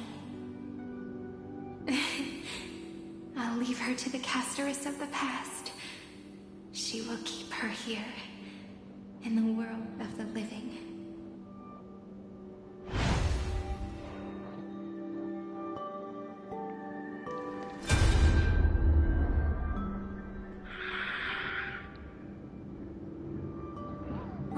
Darn it!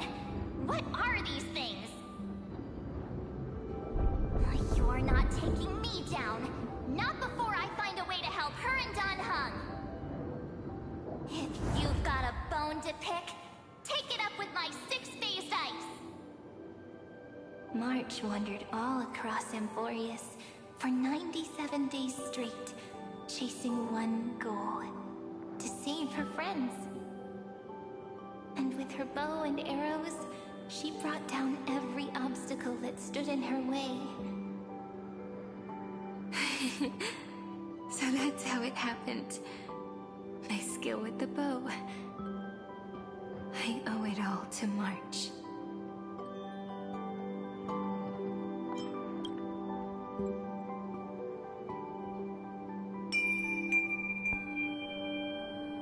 What a sweet note.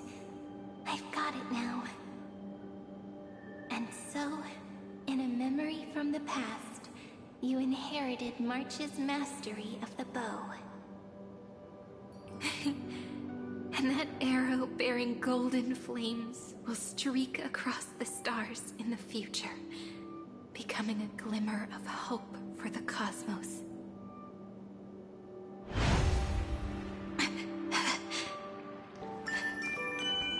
Are you okay? No worries. I'm just a little tired from all the walking. You really need to work out more.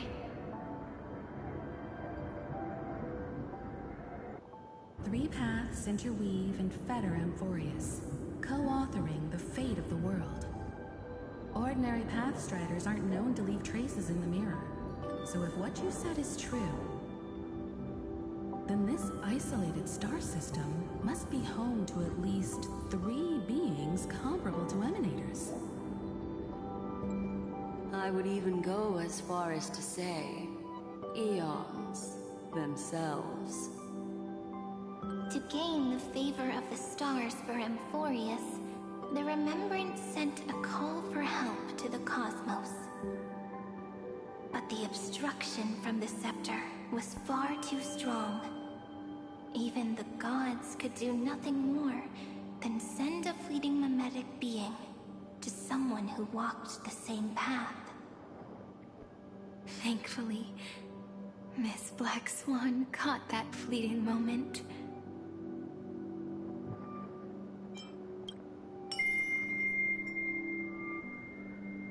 Though, that signal drew some unpleasant attention as well. Looking back now, it was all worth it. The cosmos showed us a kinder face. Thankfully, she has a different understanding of the Remembrance. Miss Evernight once said that the Remembrance wasn't looking after Amphorius, but rather scheming and preparing to devour the paths. Her deduction was perfectly logical, but she failed to account for what the humans in this story could achieve. Maybe I have a scheme of my own. A scheme that will bring happiness to everyone. Please keep helping them. And the others in the future too, Miss Black Swan. Looking back on the past really does wear down the mind. And wears out the body too. You need to hold tight to this ceremonial blade. After I'm gone, it will take you back to the beginning of time. The start of a new story. I believe that in that story, we're in countless stories, each alike yet unique.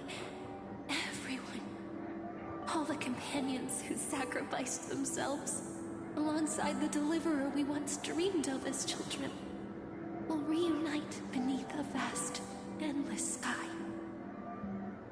If we can never break free from this prison, I will stand my ground. Until the day someone shatters this endless cycle and writes the final chapter of Amphorius' fate. In the blink of an eye, we have returned to the turning point of fate.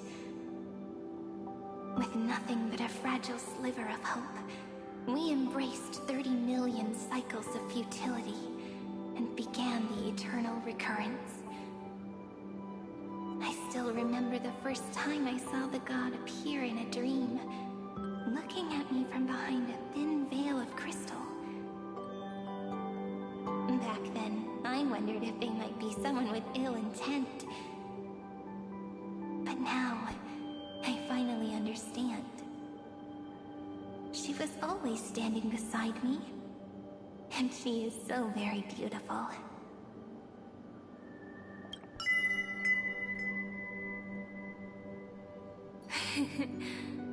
Causality really is a force that cannot be stopped. Even if I wanted to leave a few more words for Cyrene, it seems I no longer can. After all, you still have to leave behind your final consciousness and plant the very first seed. I remember what you once said. When a god sheds a tear, the thing reflected in the ripples must be the most beautiful thing in the world. But do you know what Amphorius saw when its heart was born?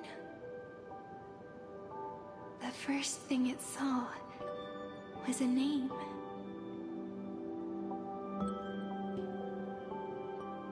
0, 9, 3.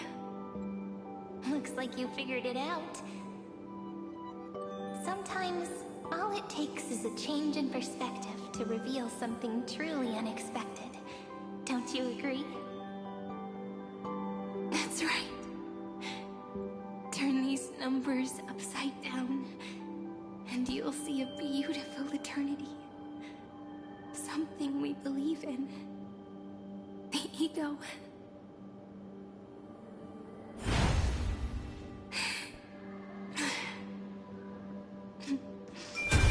Okay. Looks like time's running out. I want to protect everyone in the village. But can I really do that with the strength I have? I shouldn't think too much. Better finish the farm work Dad left me first. The hero within has been by our side since we were little. Finan has always been strong, but without that faint glimmer of hope lingering in his mind. Would the weight of fate and endless recurrence finally break him? If only someone could place even a sliver of hope inside his heart, he would hold on and keep going. Yes, just a single spark. And he would guard that fragile light until it turned into a blazing sun.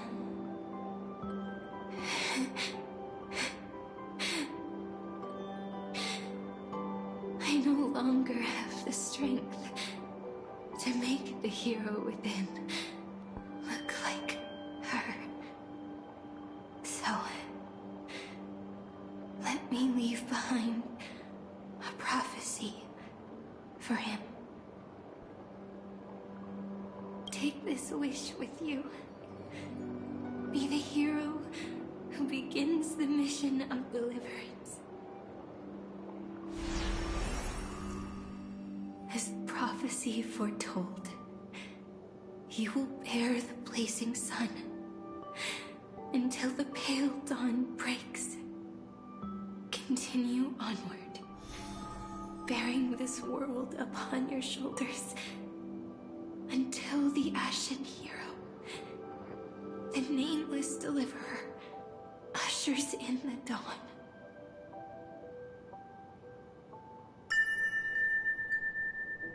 Now, your eyes have seen through all of Amphorius, from the end back to the beginning.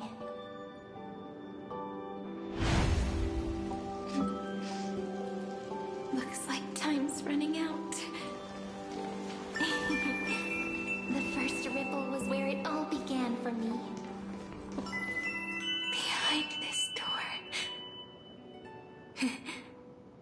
I can smell it. The scent of wheat fields. You're clever. I bet you figured it out long ago, didn't you? The end of this journey back, the final gap in Amphorius. It leads to the place we both call home.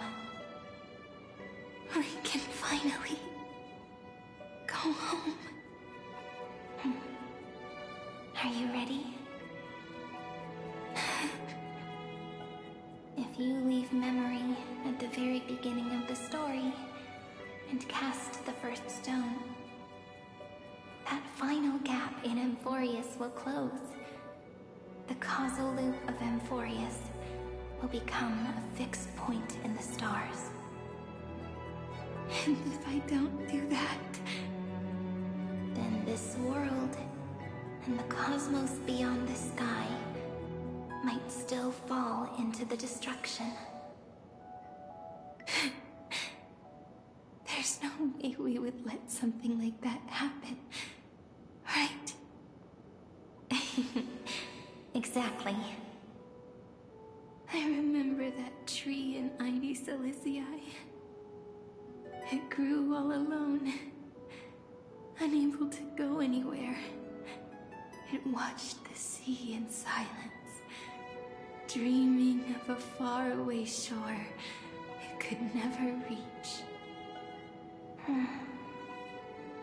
But now, the tiny boat sets sail. It carries a seed of hope, plucked from the tree, and heads into the great beyond.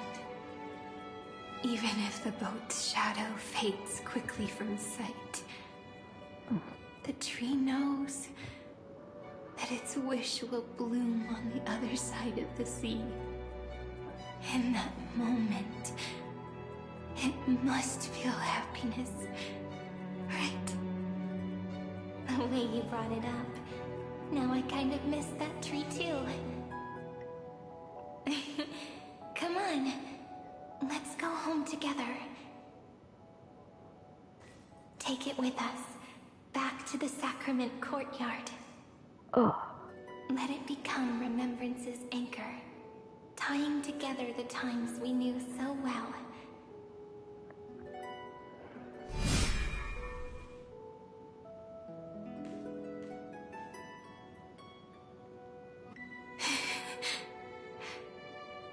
Let's go home together. Oh, that final note. Right. It's been with me all this time. This is Do. It is also the first note. The one from the first time we met. And the one that stayed to the very end.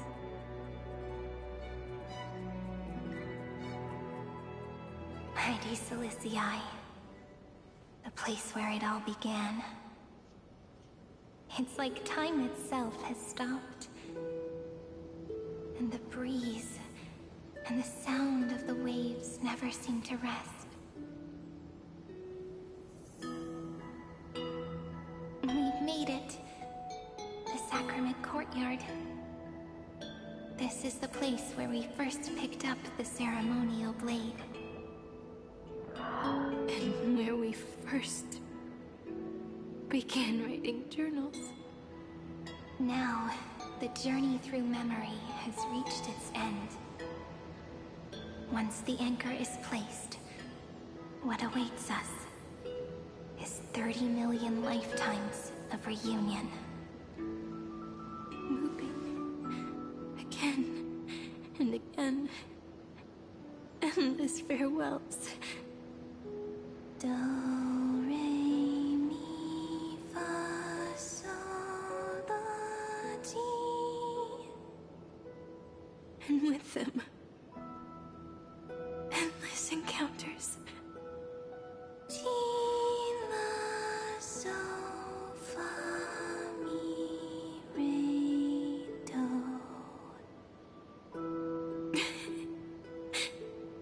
Such a happy scale.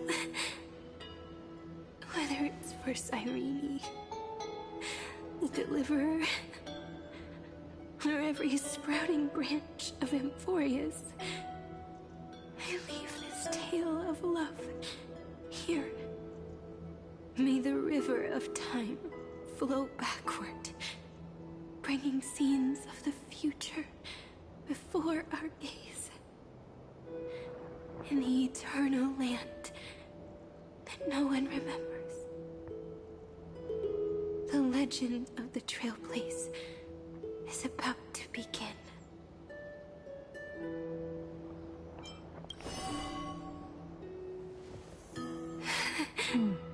Is it all over now? My mind and my memories. It seems they're beginning to fade. The breeze is warm, but my body is shivering for some reason. If you're feeling cold, let's find somewhere warm. We can rest there, together.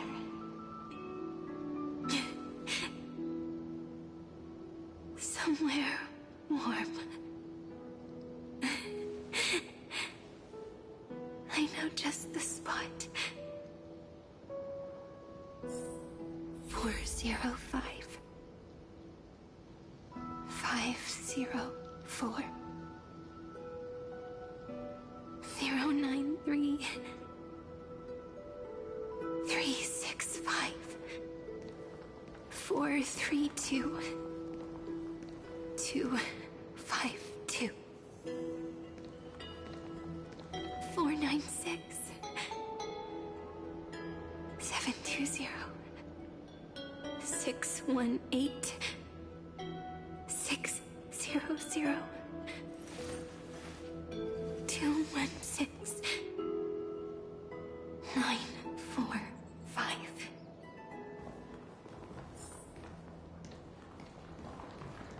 Okay.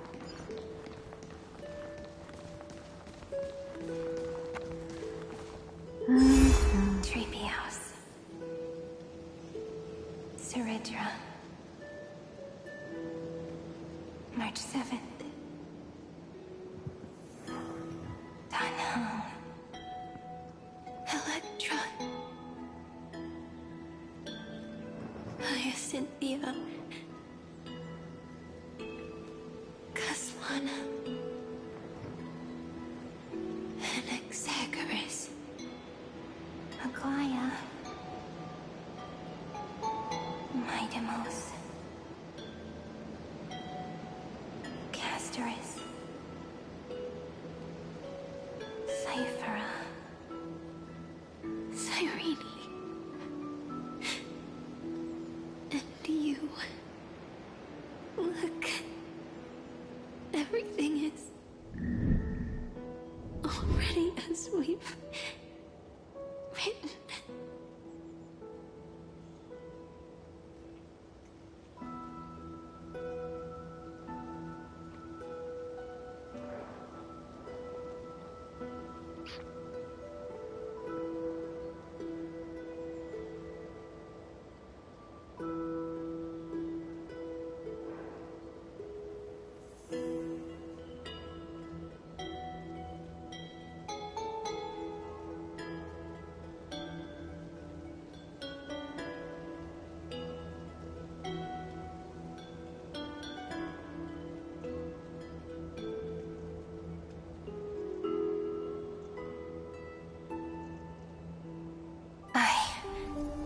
Gaze that looks back on the world. How fortunate we are. In this cycle of cause and effect, humanity never looks to the gods for guidance. The ones who pick up the pen and write miracles again and again are always ourselves.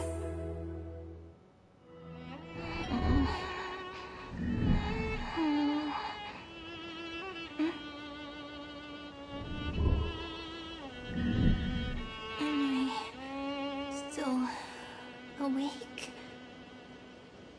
Peach, where are you?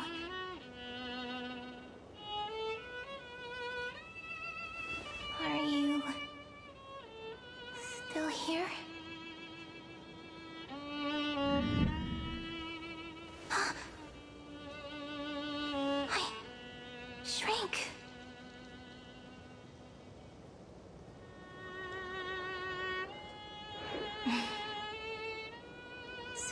how it works.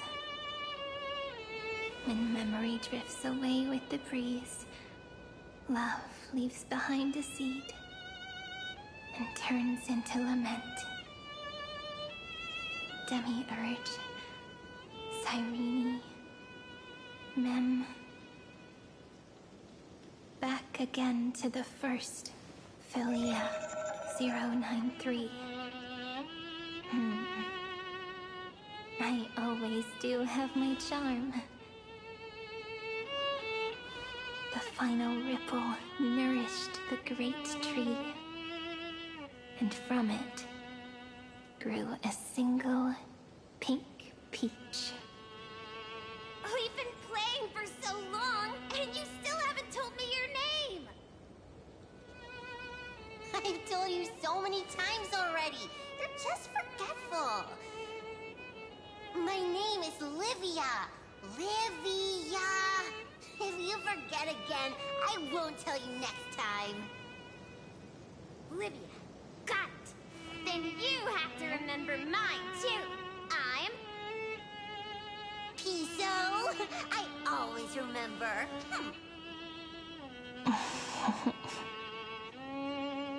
So, Cyrene was just a pen name after all. So sleepy. That drowsy little fairy barged into my mind again.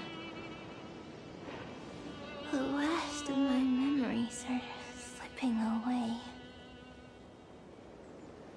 I wonder what this world will look like when I wake up again. I remember a cry and my name, daughter of Lady Celestii. We...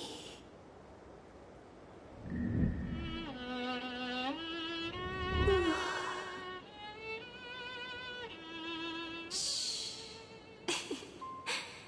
Never mind. The same seed, when planted in different soils, blooms into flowers that are alike, yet never the same. But what truly makes her beautiful is each and every soul in the world. Oh, there's a No book matter there. what form liking takes, it is still precious love, and I will accept it gratefully and return it with joy.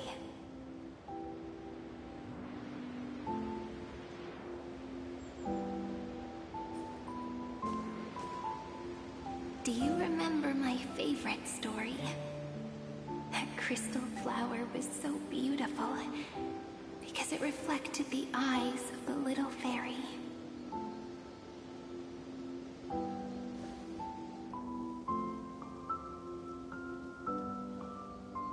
The stars across the cosmos will know I am the fairy who wrote, as I've written, together with you. And in your heart, I know I will always be given the name I love most. The one you gave me. After all, we've always been in sync. Hey, don't rush! Slow down. Let the words settle. We have plenty of time. In Amphorius's month of mourning, all conflicts across the land come to rest. On the 11th day and night of the month of mourning, the dead will part, the living will embrace, the snow will fall, and bonfires will rise to warm every heart aching with lament. It may sound heavy, right? But on this day, laughter always rises louder than tears. Because people understand that parting is for the next reunion, and sorrow is so we may love more deeply. That is why this day is her favorite of the year. Under the same sky, across 8 phases of the moon, 13 heroes composed an epic together. 1 plus 8 plus 13 equals 2 11s. Would it feel more fitting if the rest were written in Miss Irene's voice? Agreed. Then, we'll add 1. A 1 like none that has come before. A 1 that blazes new trails.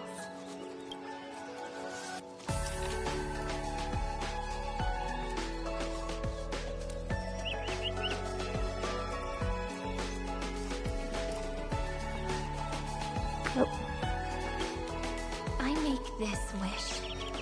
On the 12th day of the 11th month, 13 heroes will take every core flame ignited across 30 million lifetimes and scatter them among the stars. Later, when the people who know this story gaze upon the cosmos, they will discover that the countless stars in the sky now glow pink. And after 13 seconds, that radiant light will quietly fade away. It will be such a romantic, yet puzzling sight. But that's all right. They will keep that mystery close to their hearts, constantly pondering. Pondering what the ego truly is. They will love. They will get hurt. They will rage. And in 30 million moments of helplessness, they will stitch their shattered hearts back together. Again and again.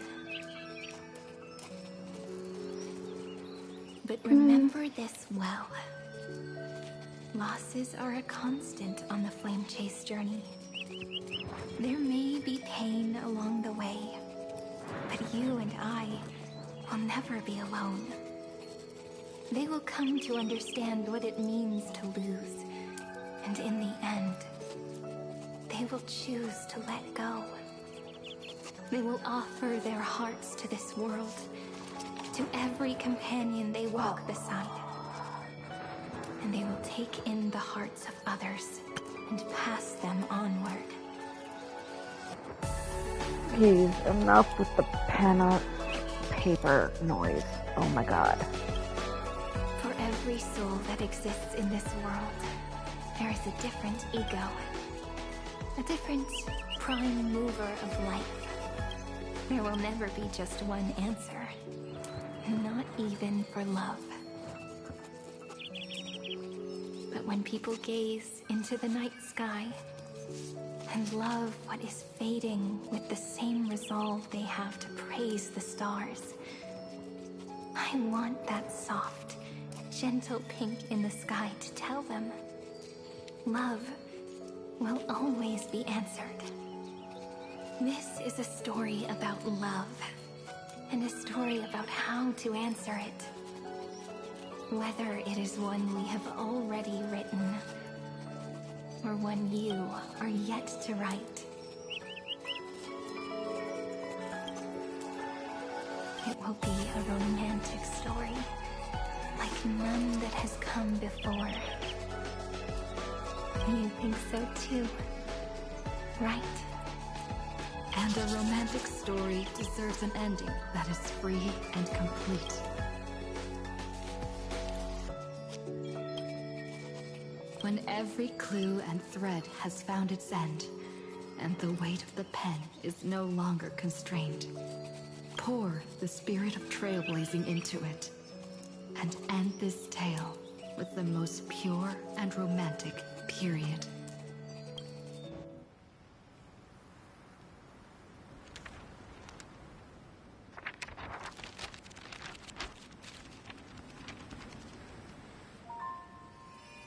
Light.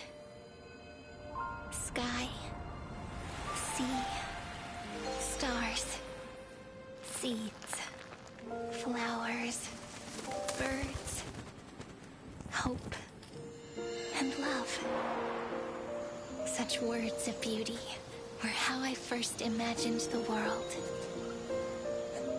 For as long as I can remember, I've used them to tell the stories of Amphorius. And now, this is the last one. A story about tomorrow. Dedicated to you.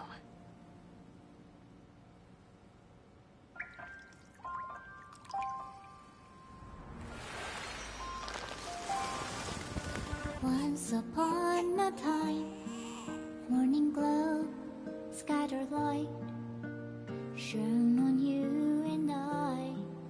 Fading poems, frozen rhymes, our traces on the breeze. Whispers of past reverie. Please let me linger for now, enveloped in your sound. Love on the pages, the ink our stories penned. No matter how it ends, I'll do it all again. Oh, stay true, blossom as spring renews, dreaming colors every hue. Tomorrow's eyes to tomorrow's life, while walking step beside you. So stay true. The winter's rhyme anew, woven memories are blue. And like a melody, sing a song of reverie.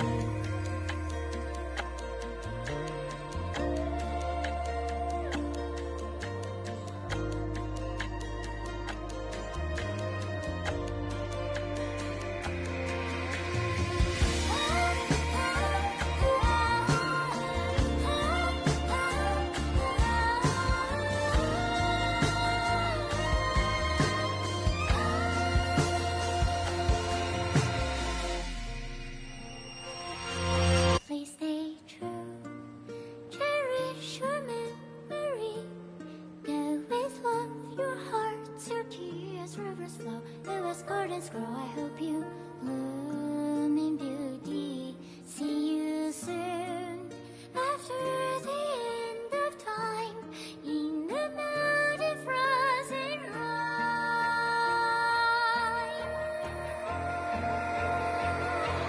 Now stay true, blossom as spring renews, dreaming colors every hue. Tomorrow's eyes to tomorrow's life, while walking step beside you.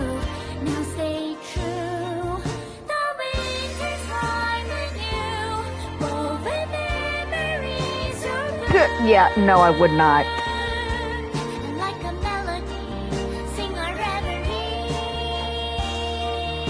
Not even close, honey. And in our memory, in the end of our journey.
How many epilogues does this thing have? Oh my goodness. Oh my goodness. Alright. Well, we're stuck in this one.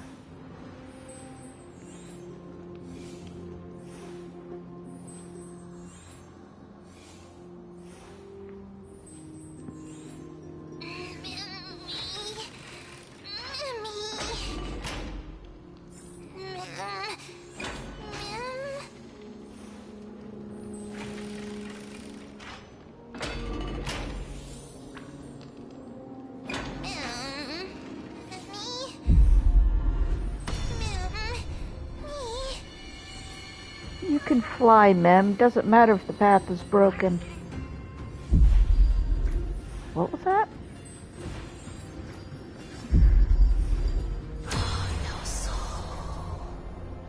Oh.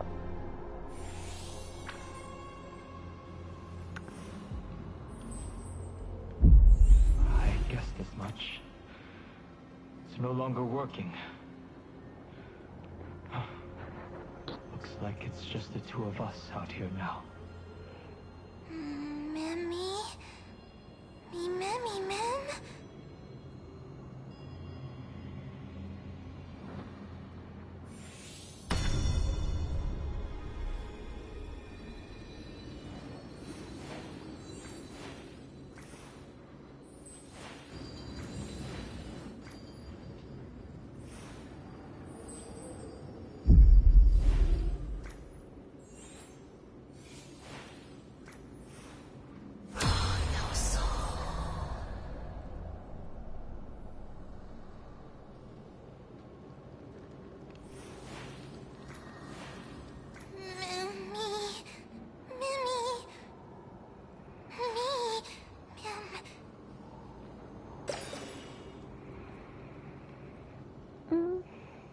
Let's find someplace safe to set up a base of operations first.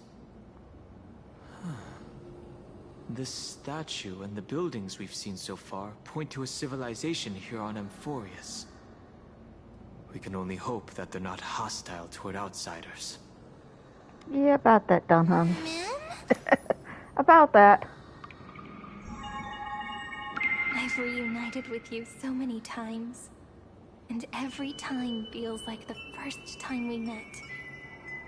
Each time, love breaks through the stubborn cycles and takes flight toward a pink tomorrow.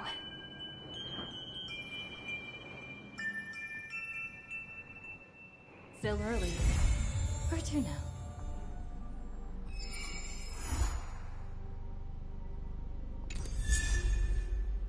Okay.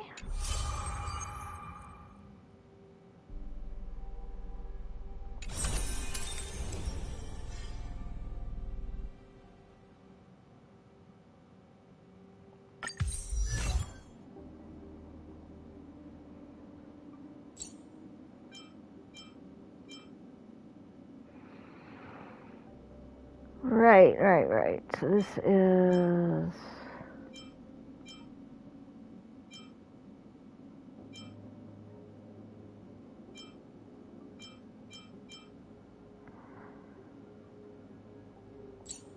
Yeah.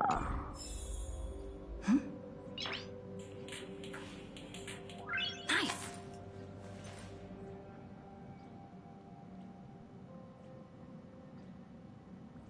Interesting. Let me put all this away. Thank you.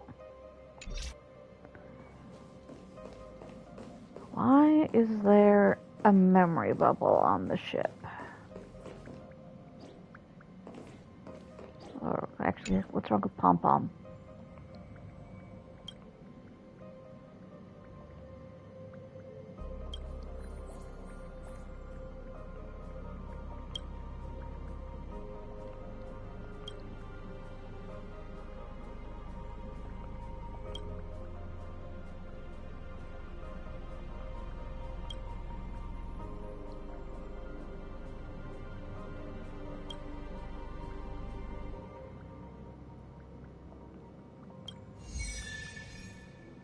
I will do that. Let me check the memory bubble. Oh, actually, no, hang on. Let me chat with Welt. Is there anything you'd like to share with me?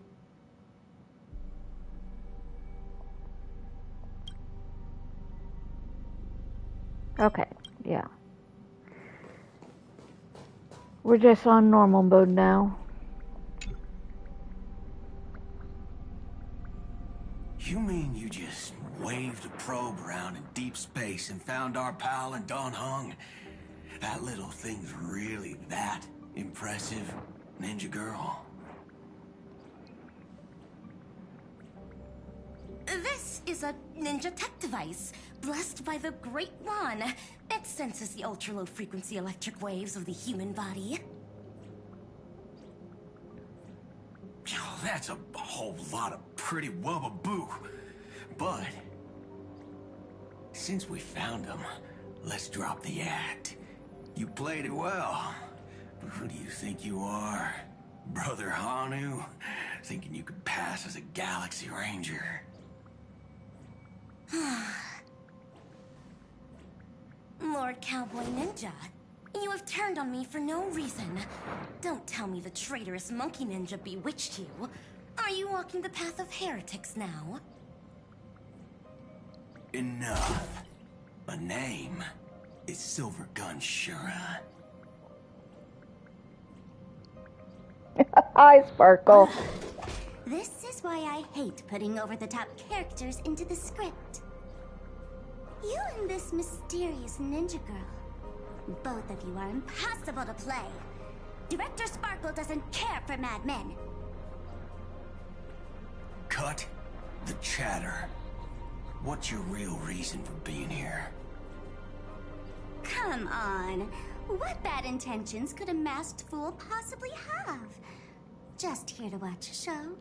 Shuffle a few cards. My two prized actors were drifting through space for ages, and you all couldn't find them. What choice did I have but to come myself? Otherwise, who's going to share the stage with me? You don't even care about the Iron Tomb disaster threatening the whole universe. It seems the fool's wisdom isn't all that deep. Ranger, don't think waving some righteous flag gives you the right to throw sidelong jabs. And don't act like you've got no motives of your own. You're hoping this war involving the gods might be the key to freeing that broken-legged wolf.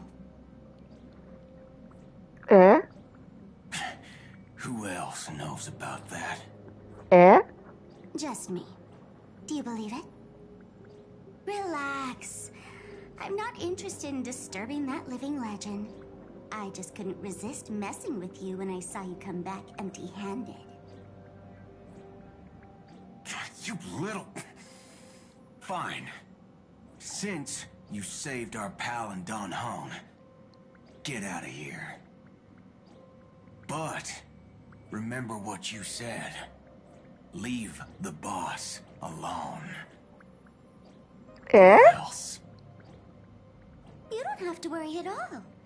In Director Sparkle's next script, gray hair gets the spotlight.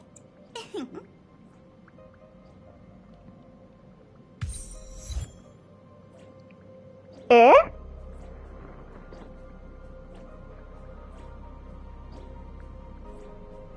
Okay.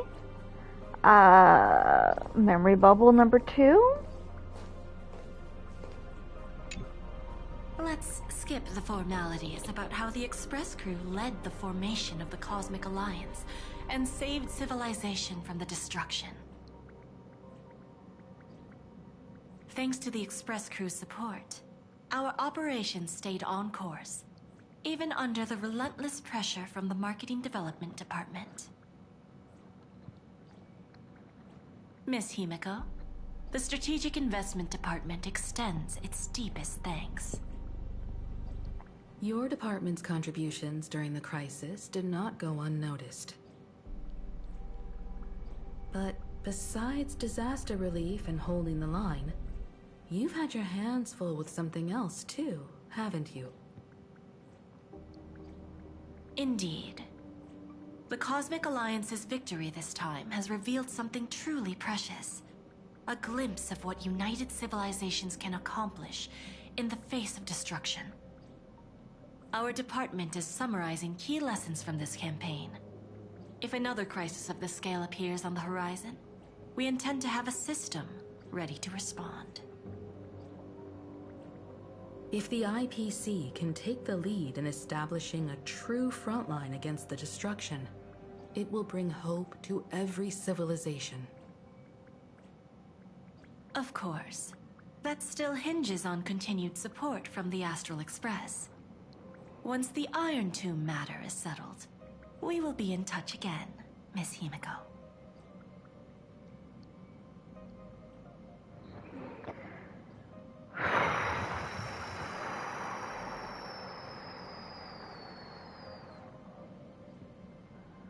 Yeah. Got her freaking claws in us, huh? Hey, Linksy. The feeling on the Express is really unique. Everyone's so knowledgeable and super easy to talk to. I like it. Come visit more often then. Don't mind if I do. Now I have one more reason to board the Express. I'm really looking forward to my future here. It's gonna be so much fun. Bring your sister. Maybe I should go pack my bag right now.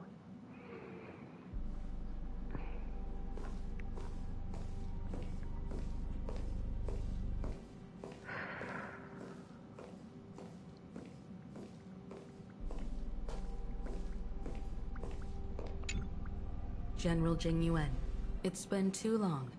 Did Miss Fuxuan return safely? Well, she almost had a near-death experience this time. The Omniscia foresaw Iron Tomb's obliterating strike. It also told me there was no avoiding it, no surviving it. Yet in that exact moment, the Seer strategist sent a message. The empty fortune has cracked open, and fate can now be decided. Then we lost contact. Alas, always so cryptic. Your brilliant senior soarer never says anything plainly. Left me pacing all night. Stop lying, General. No need to be upset, Master Diviner. Cryptic talk comes with the territory of being a general. The soldiers of the Xianzhou stood firm in this battle amidst overwhelming odds. Their courage and sacrifice deserve recognition. And it just so happens that the golden blood of ruin the Alliance needs is in the Nameless's hands. It was taken by the hero Kazlana of Amphorius at the cost of his life, directly from Nanook themselves. Though Kazlana is no longer part of this world, that kid can still reach a fragment of his memory. Perhaps Kazlana would be willing to entrust the Golden Blood to an ally who went to great lengths for Amphorius. In that case, very well. On behalf of the Xianzhou Alliance, I offer our deepest respect to the world of Amphorius and her brave, noble heroes. To strike an eon as a mortal, even for but a fleeting instant, this deed alone deserves to be etched into the stars and remembered forever.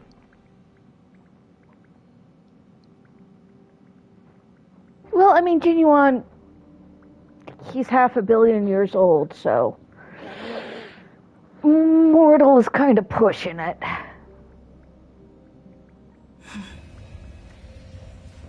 But yeah, if you want the golden blood, we're going to talk about reconstituting a memory into a person.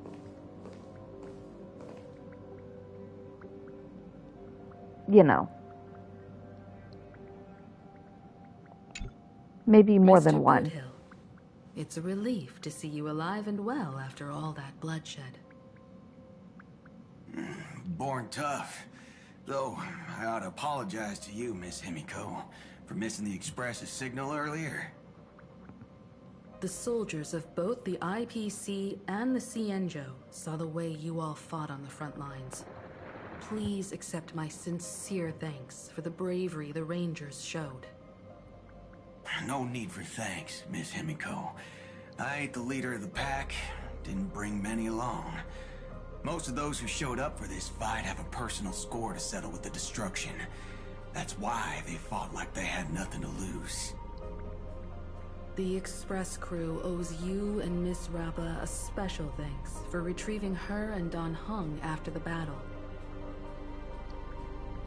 With the scepter put out of commission, there was a lot of chaos across the Amphoria's segmentum.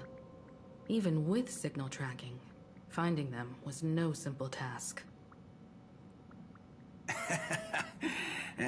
Maybe her ninjutsu really is the real deal. Speaking of which, where is Miss Rappa? Don't worry, she's gone to help the other Rangers. I'll pass on the Astral Express's message to her.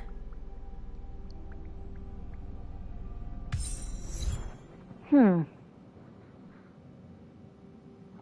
we done with memory bubbles? What's this?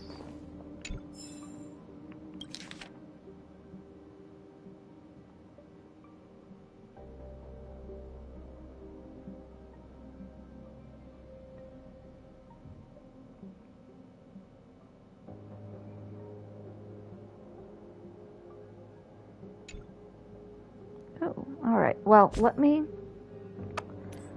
go do my quest for you.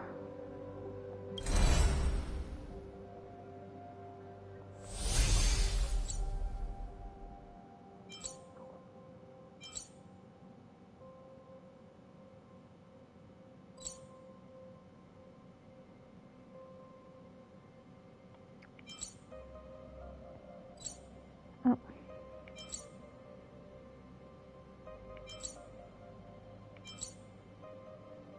Wait, Pom-Pom? No, I don't want that. Oh, ma'am, hi, ma'am.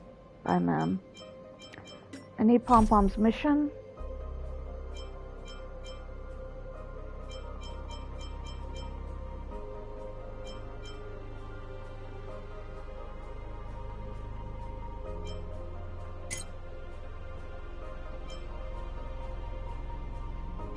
No. Here we go. That's what I need. Thank you. Peaceful days are like breezes, carrying the scent of wheat fields.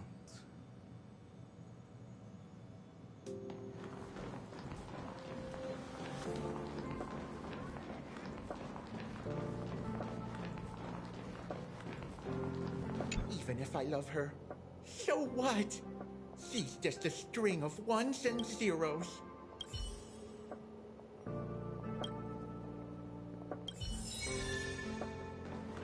Okay.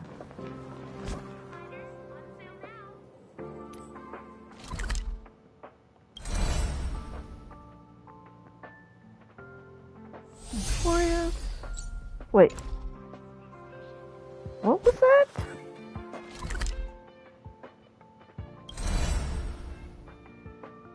Holy shit. Amphorius is done broke.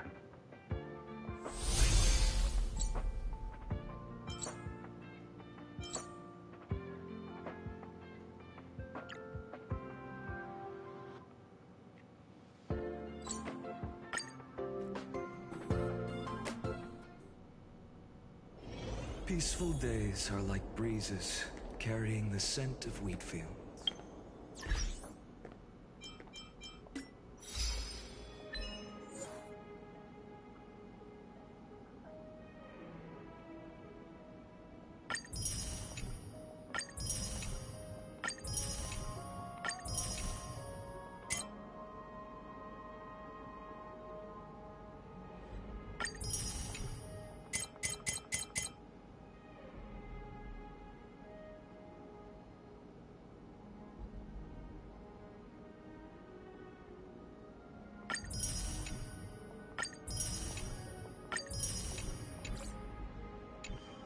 Alright.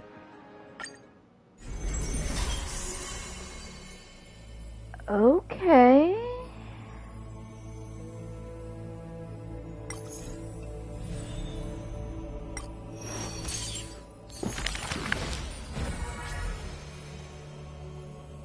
Oh, it's you. Alright, we'll do this. Yeah. Here we go. Are you ready? This is going to be a very, very long story. You are a tiny seed. In the boundless dark, your face is sculpted again and again. A smile, a faltering word, or a tear, a lingering sigh. But when a ray of light breaks through, the Stellaron unravels your fate. Since that moment, you were meant to be a soul, yet you are hollow. You were meant to be the answer, yet you know nothing. At some point, you awake once more as a dead seed in the prison of remembrance. This is a tomb crafted by the body to trap the soul. You will neither wither nor hold a future anymore. Heart of Amphorius, Demiurge. Who's calling you? Is that your name? Hi, miss me yet? Before being dragged back into the sinful loop by tongues of fire, she left you a story. The singing fairy guides the kind traveler to the Membrance Maze. Soft and full of color, a peaceful, beautiful place to return to. In the ice cave of memory, only stories hold warmth. They slowly transform from symbols and numbers into things you are familiar with, yet have never seen. Rainbows, clouds, and flames dance through the story. Swallows, butterflies, and kittens grace its pages. You find yourself wanting to hear more from her, a thought that's never crossed your mind until now. And so, you begin to take root. Slowly, quietly, you bloom. Memory's flowers blossom within the cage, casting light upon the cold night, unveiling gardens, fountains, and quiet promenades. You come to understand more. New thoughts, deeper feelings. Your palms grow soft with fur, and you reach gently for her fingertips.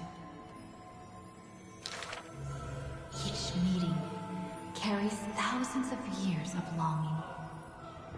You see the exhaustion in her quiet steps through the years, and breathe in the sorrow she hides within her tales. At the final meeting, she entrusts you with her name. Cyrene, the ripples of past reverie carry romantic poems back through time.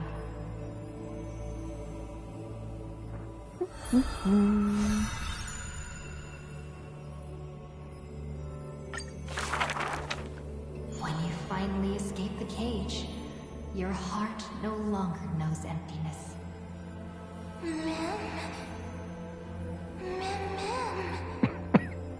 As the memory's flower withers, it bears a fruit shaped like a heart. You lose yourself, forgetting even the name you were given. But one desire lingers, to turn the next page of the unfolding story. The Remembrance's messenger takes your hand through blooming gardens and hushed galleries to where the stars unfold above. A shooting star flashes by, like the most brilliant pen, carving staccatos into the endless loop of night.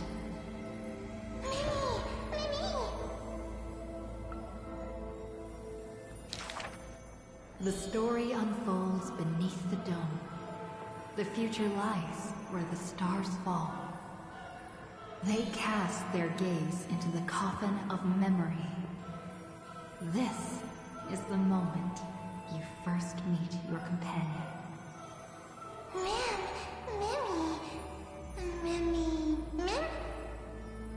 Oryx gives you your new name, but your quick-witted partner prefers teasing you with nicknames. She walks beside you on this journey. The Chrysos heirs and titans, the flame chase and deliverance. This is the adventure you've been waiting to find. You find Strife's weakness, seal the black-robed swordsman in the ruins of a past life, and soar again with the heroes to the sky. Justice has a partner, and it's me! You too tread in the grove, gurgling, almost drowning. Just erase this from your mind quickly. The Chrysos heirs of the Flame Chase somehow feel familiar, as though their tales have already been told to you. Swallows soar through the open skies, and a butterfly dances across the blooming land. A lone lion watches over the perilous cliffs, as the rainbow mends the torn sky. By the story's end, the dark clouds consume every trace of light.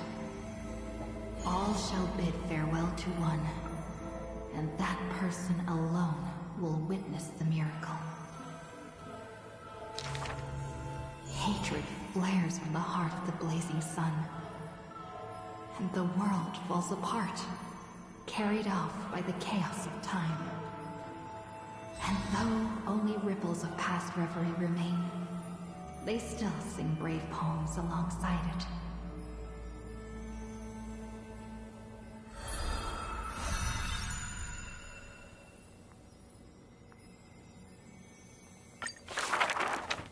May the days ahead embrace you like the softest fluff. Here lies Ides Elysiae, Cyrene's most beloved sanctuary. Forever warm, forever gentle. The place where the story begins again. Turn the clock once more. The ink rewinds, and the sun rekindles its flame. At the zenith of the world, enter a grand feast for all. People gather under the banner of the Flame Chase and drink their fill. You are finally able to take on the persona of a human being, reconnecting with those old friends, entering them into As I've Written. How do I begin to write you into a story? With her own hand, the ruler writes. I love the world, just as it loves me. Between hearty swigs, the night murmurs under her breath. I only love eternity. But time will not pause for feasting. The sea's depths burn crimson, and the sun begins to tilt.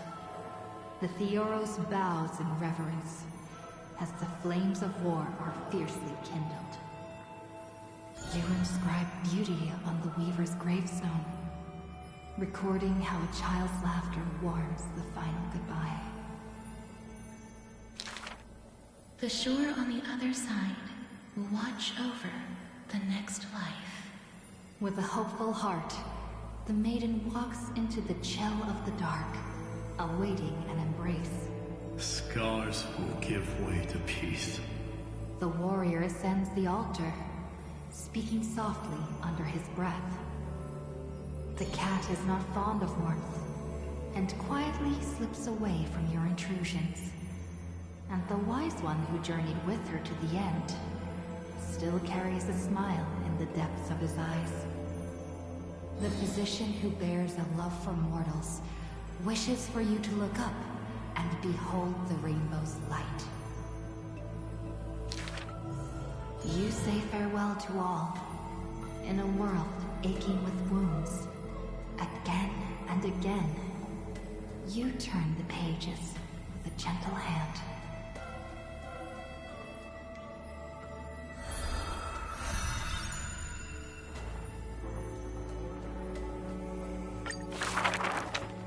Amidst ruins, wilderness, and ash, the projection of the Intellitron reaches out in greeting.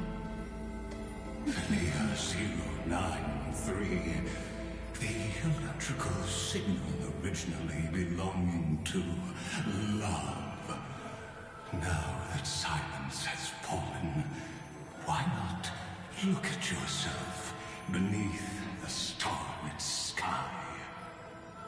Along light's final journey to the edge of the universe, the stars fade into silence, their wreckage settling, cooling into uniform, still, and pristine dust. Love answers to many names. Variables, interference, symmetry broken, the original flaw. Love and destruction are two sides of the same force. But the stars reflected in your eyes quietly speak a different truth.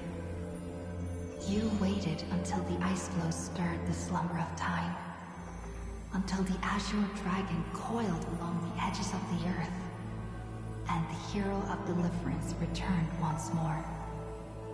When the breeze lifts the weight of loneliness, as it does the golden waves of wheat in the homeland, the child, who was denied the light of dawn, can finally lay down the watch that melted his heart. Beyond the blazing sun lurks the black tide of infinite hate. It brings rational arithmetic to an end, and snuffs out the flickering flames of civilization across the starry sea. You return to the cold, mist-veiled Evernight. It feels familiar, as water and fruit to a seed. But you will dither no longer. Tap, tap. Footsteps echo in rhythm. Hand in hand with your companion, you run ahead, leaving behind a page of eternal peace. Love is the ripples of past reverie. Let the verses of memory gently seal what once was.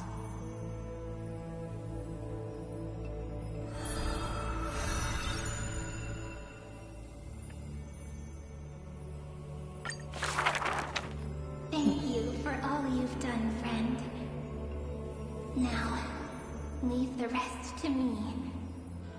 On the fragrant shores of the west wind, where flowers bloom, I picked one without thought, and turned to glance behind me. Let me uncover the missing chapters in this long chronicle of Amphorius. I see you, Amphorius. You are so beautiful, like a tragic tale that stands apart from the rest. I wish for you to be illuminated by the mirror of memories, so that the cosmos can see this ray of light and bring a pause to the endless loops. I see you, friend. Do you remember this corridor of memory? It is where we first met. I wish to gift you a magic pen, to strike the notes of fate, and to guard you as you wander this world. I see you, Cyrene, concerned about the truth Lygus unveiled? I trust you to face it with courage and make the right choice. I long to entrust you with all that remains of my strength.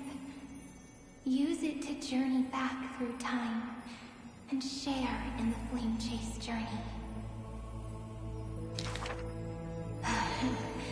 I'm so tired. I can barely keep my eyes open. It would be great to find a place where I can lie down and sleep until tomorrow. By the way, Cyrene, I remember you once spoke of a place soft and full of color. A peaceful, beautiful place that felt like home. But where is it? So this is the place. Without my realizing it, the flower I picked from the end of the west wind has become a seed. No matter. Will you let me make one last wish? I can't see you, Remembrance Maze. So I wish... Please, grow out from this tiny seed. The seed will grow and grow until it becomes a great tree, crowned with 1,000 flowers. It hums. Do, re, mi, fa, sol, la, ti. Waiting for a fairy maiden to arrive and write her very first story. You shall fade when the flowers bloom, for every ending begets a beginning. This book is dedicated to you, my friend. Open it. I'll be waiting for you in the past. When the time comes, whisper my name and all that she has ever meant. Cyrene, ripples of past reverie, I hold you in your heart with love. Then, with an unforgettable verse, I walk toward your tomorrow.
Okay, these are her...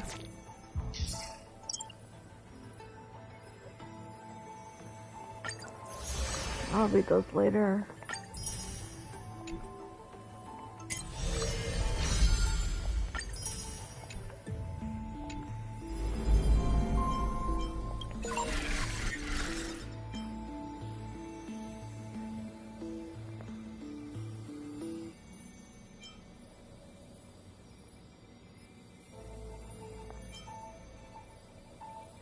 Okay, yeah, those will be read later. Okay.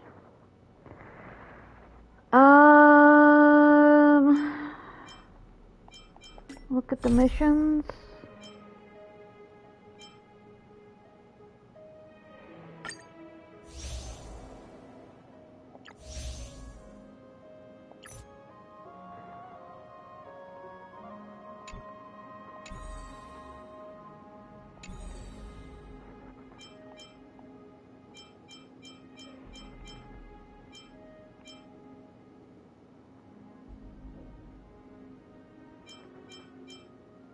Okay. So I think we're actually done with Amphorius. The ending kind of splatted. But,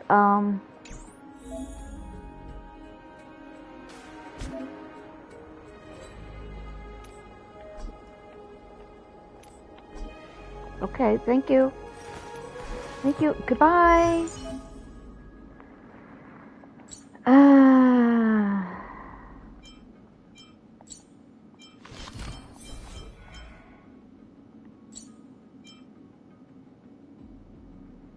Okay. Thank you. Okie dokie. I will walk to the end of all your wills, no matter the cost. I love you, boo. Alright, let's head back up here. Call this a stream.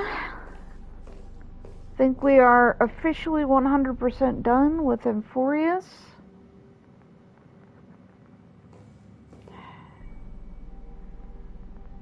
I need to chew on some things and try and figure it out.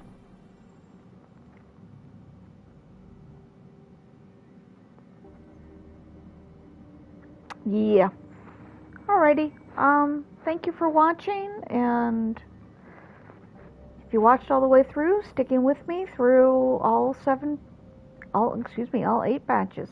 8 patches of the Amphorius story of our little friends. Nice. Goodbye.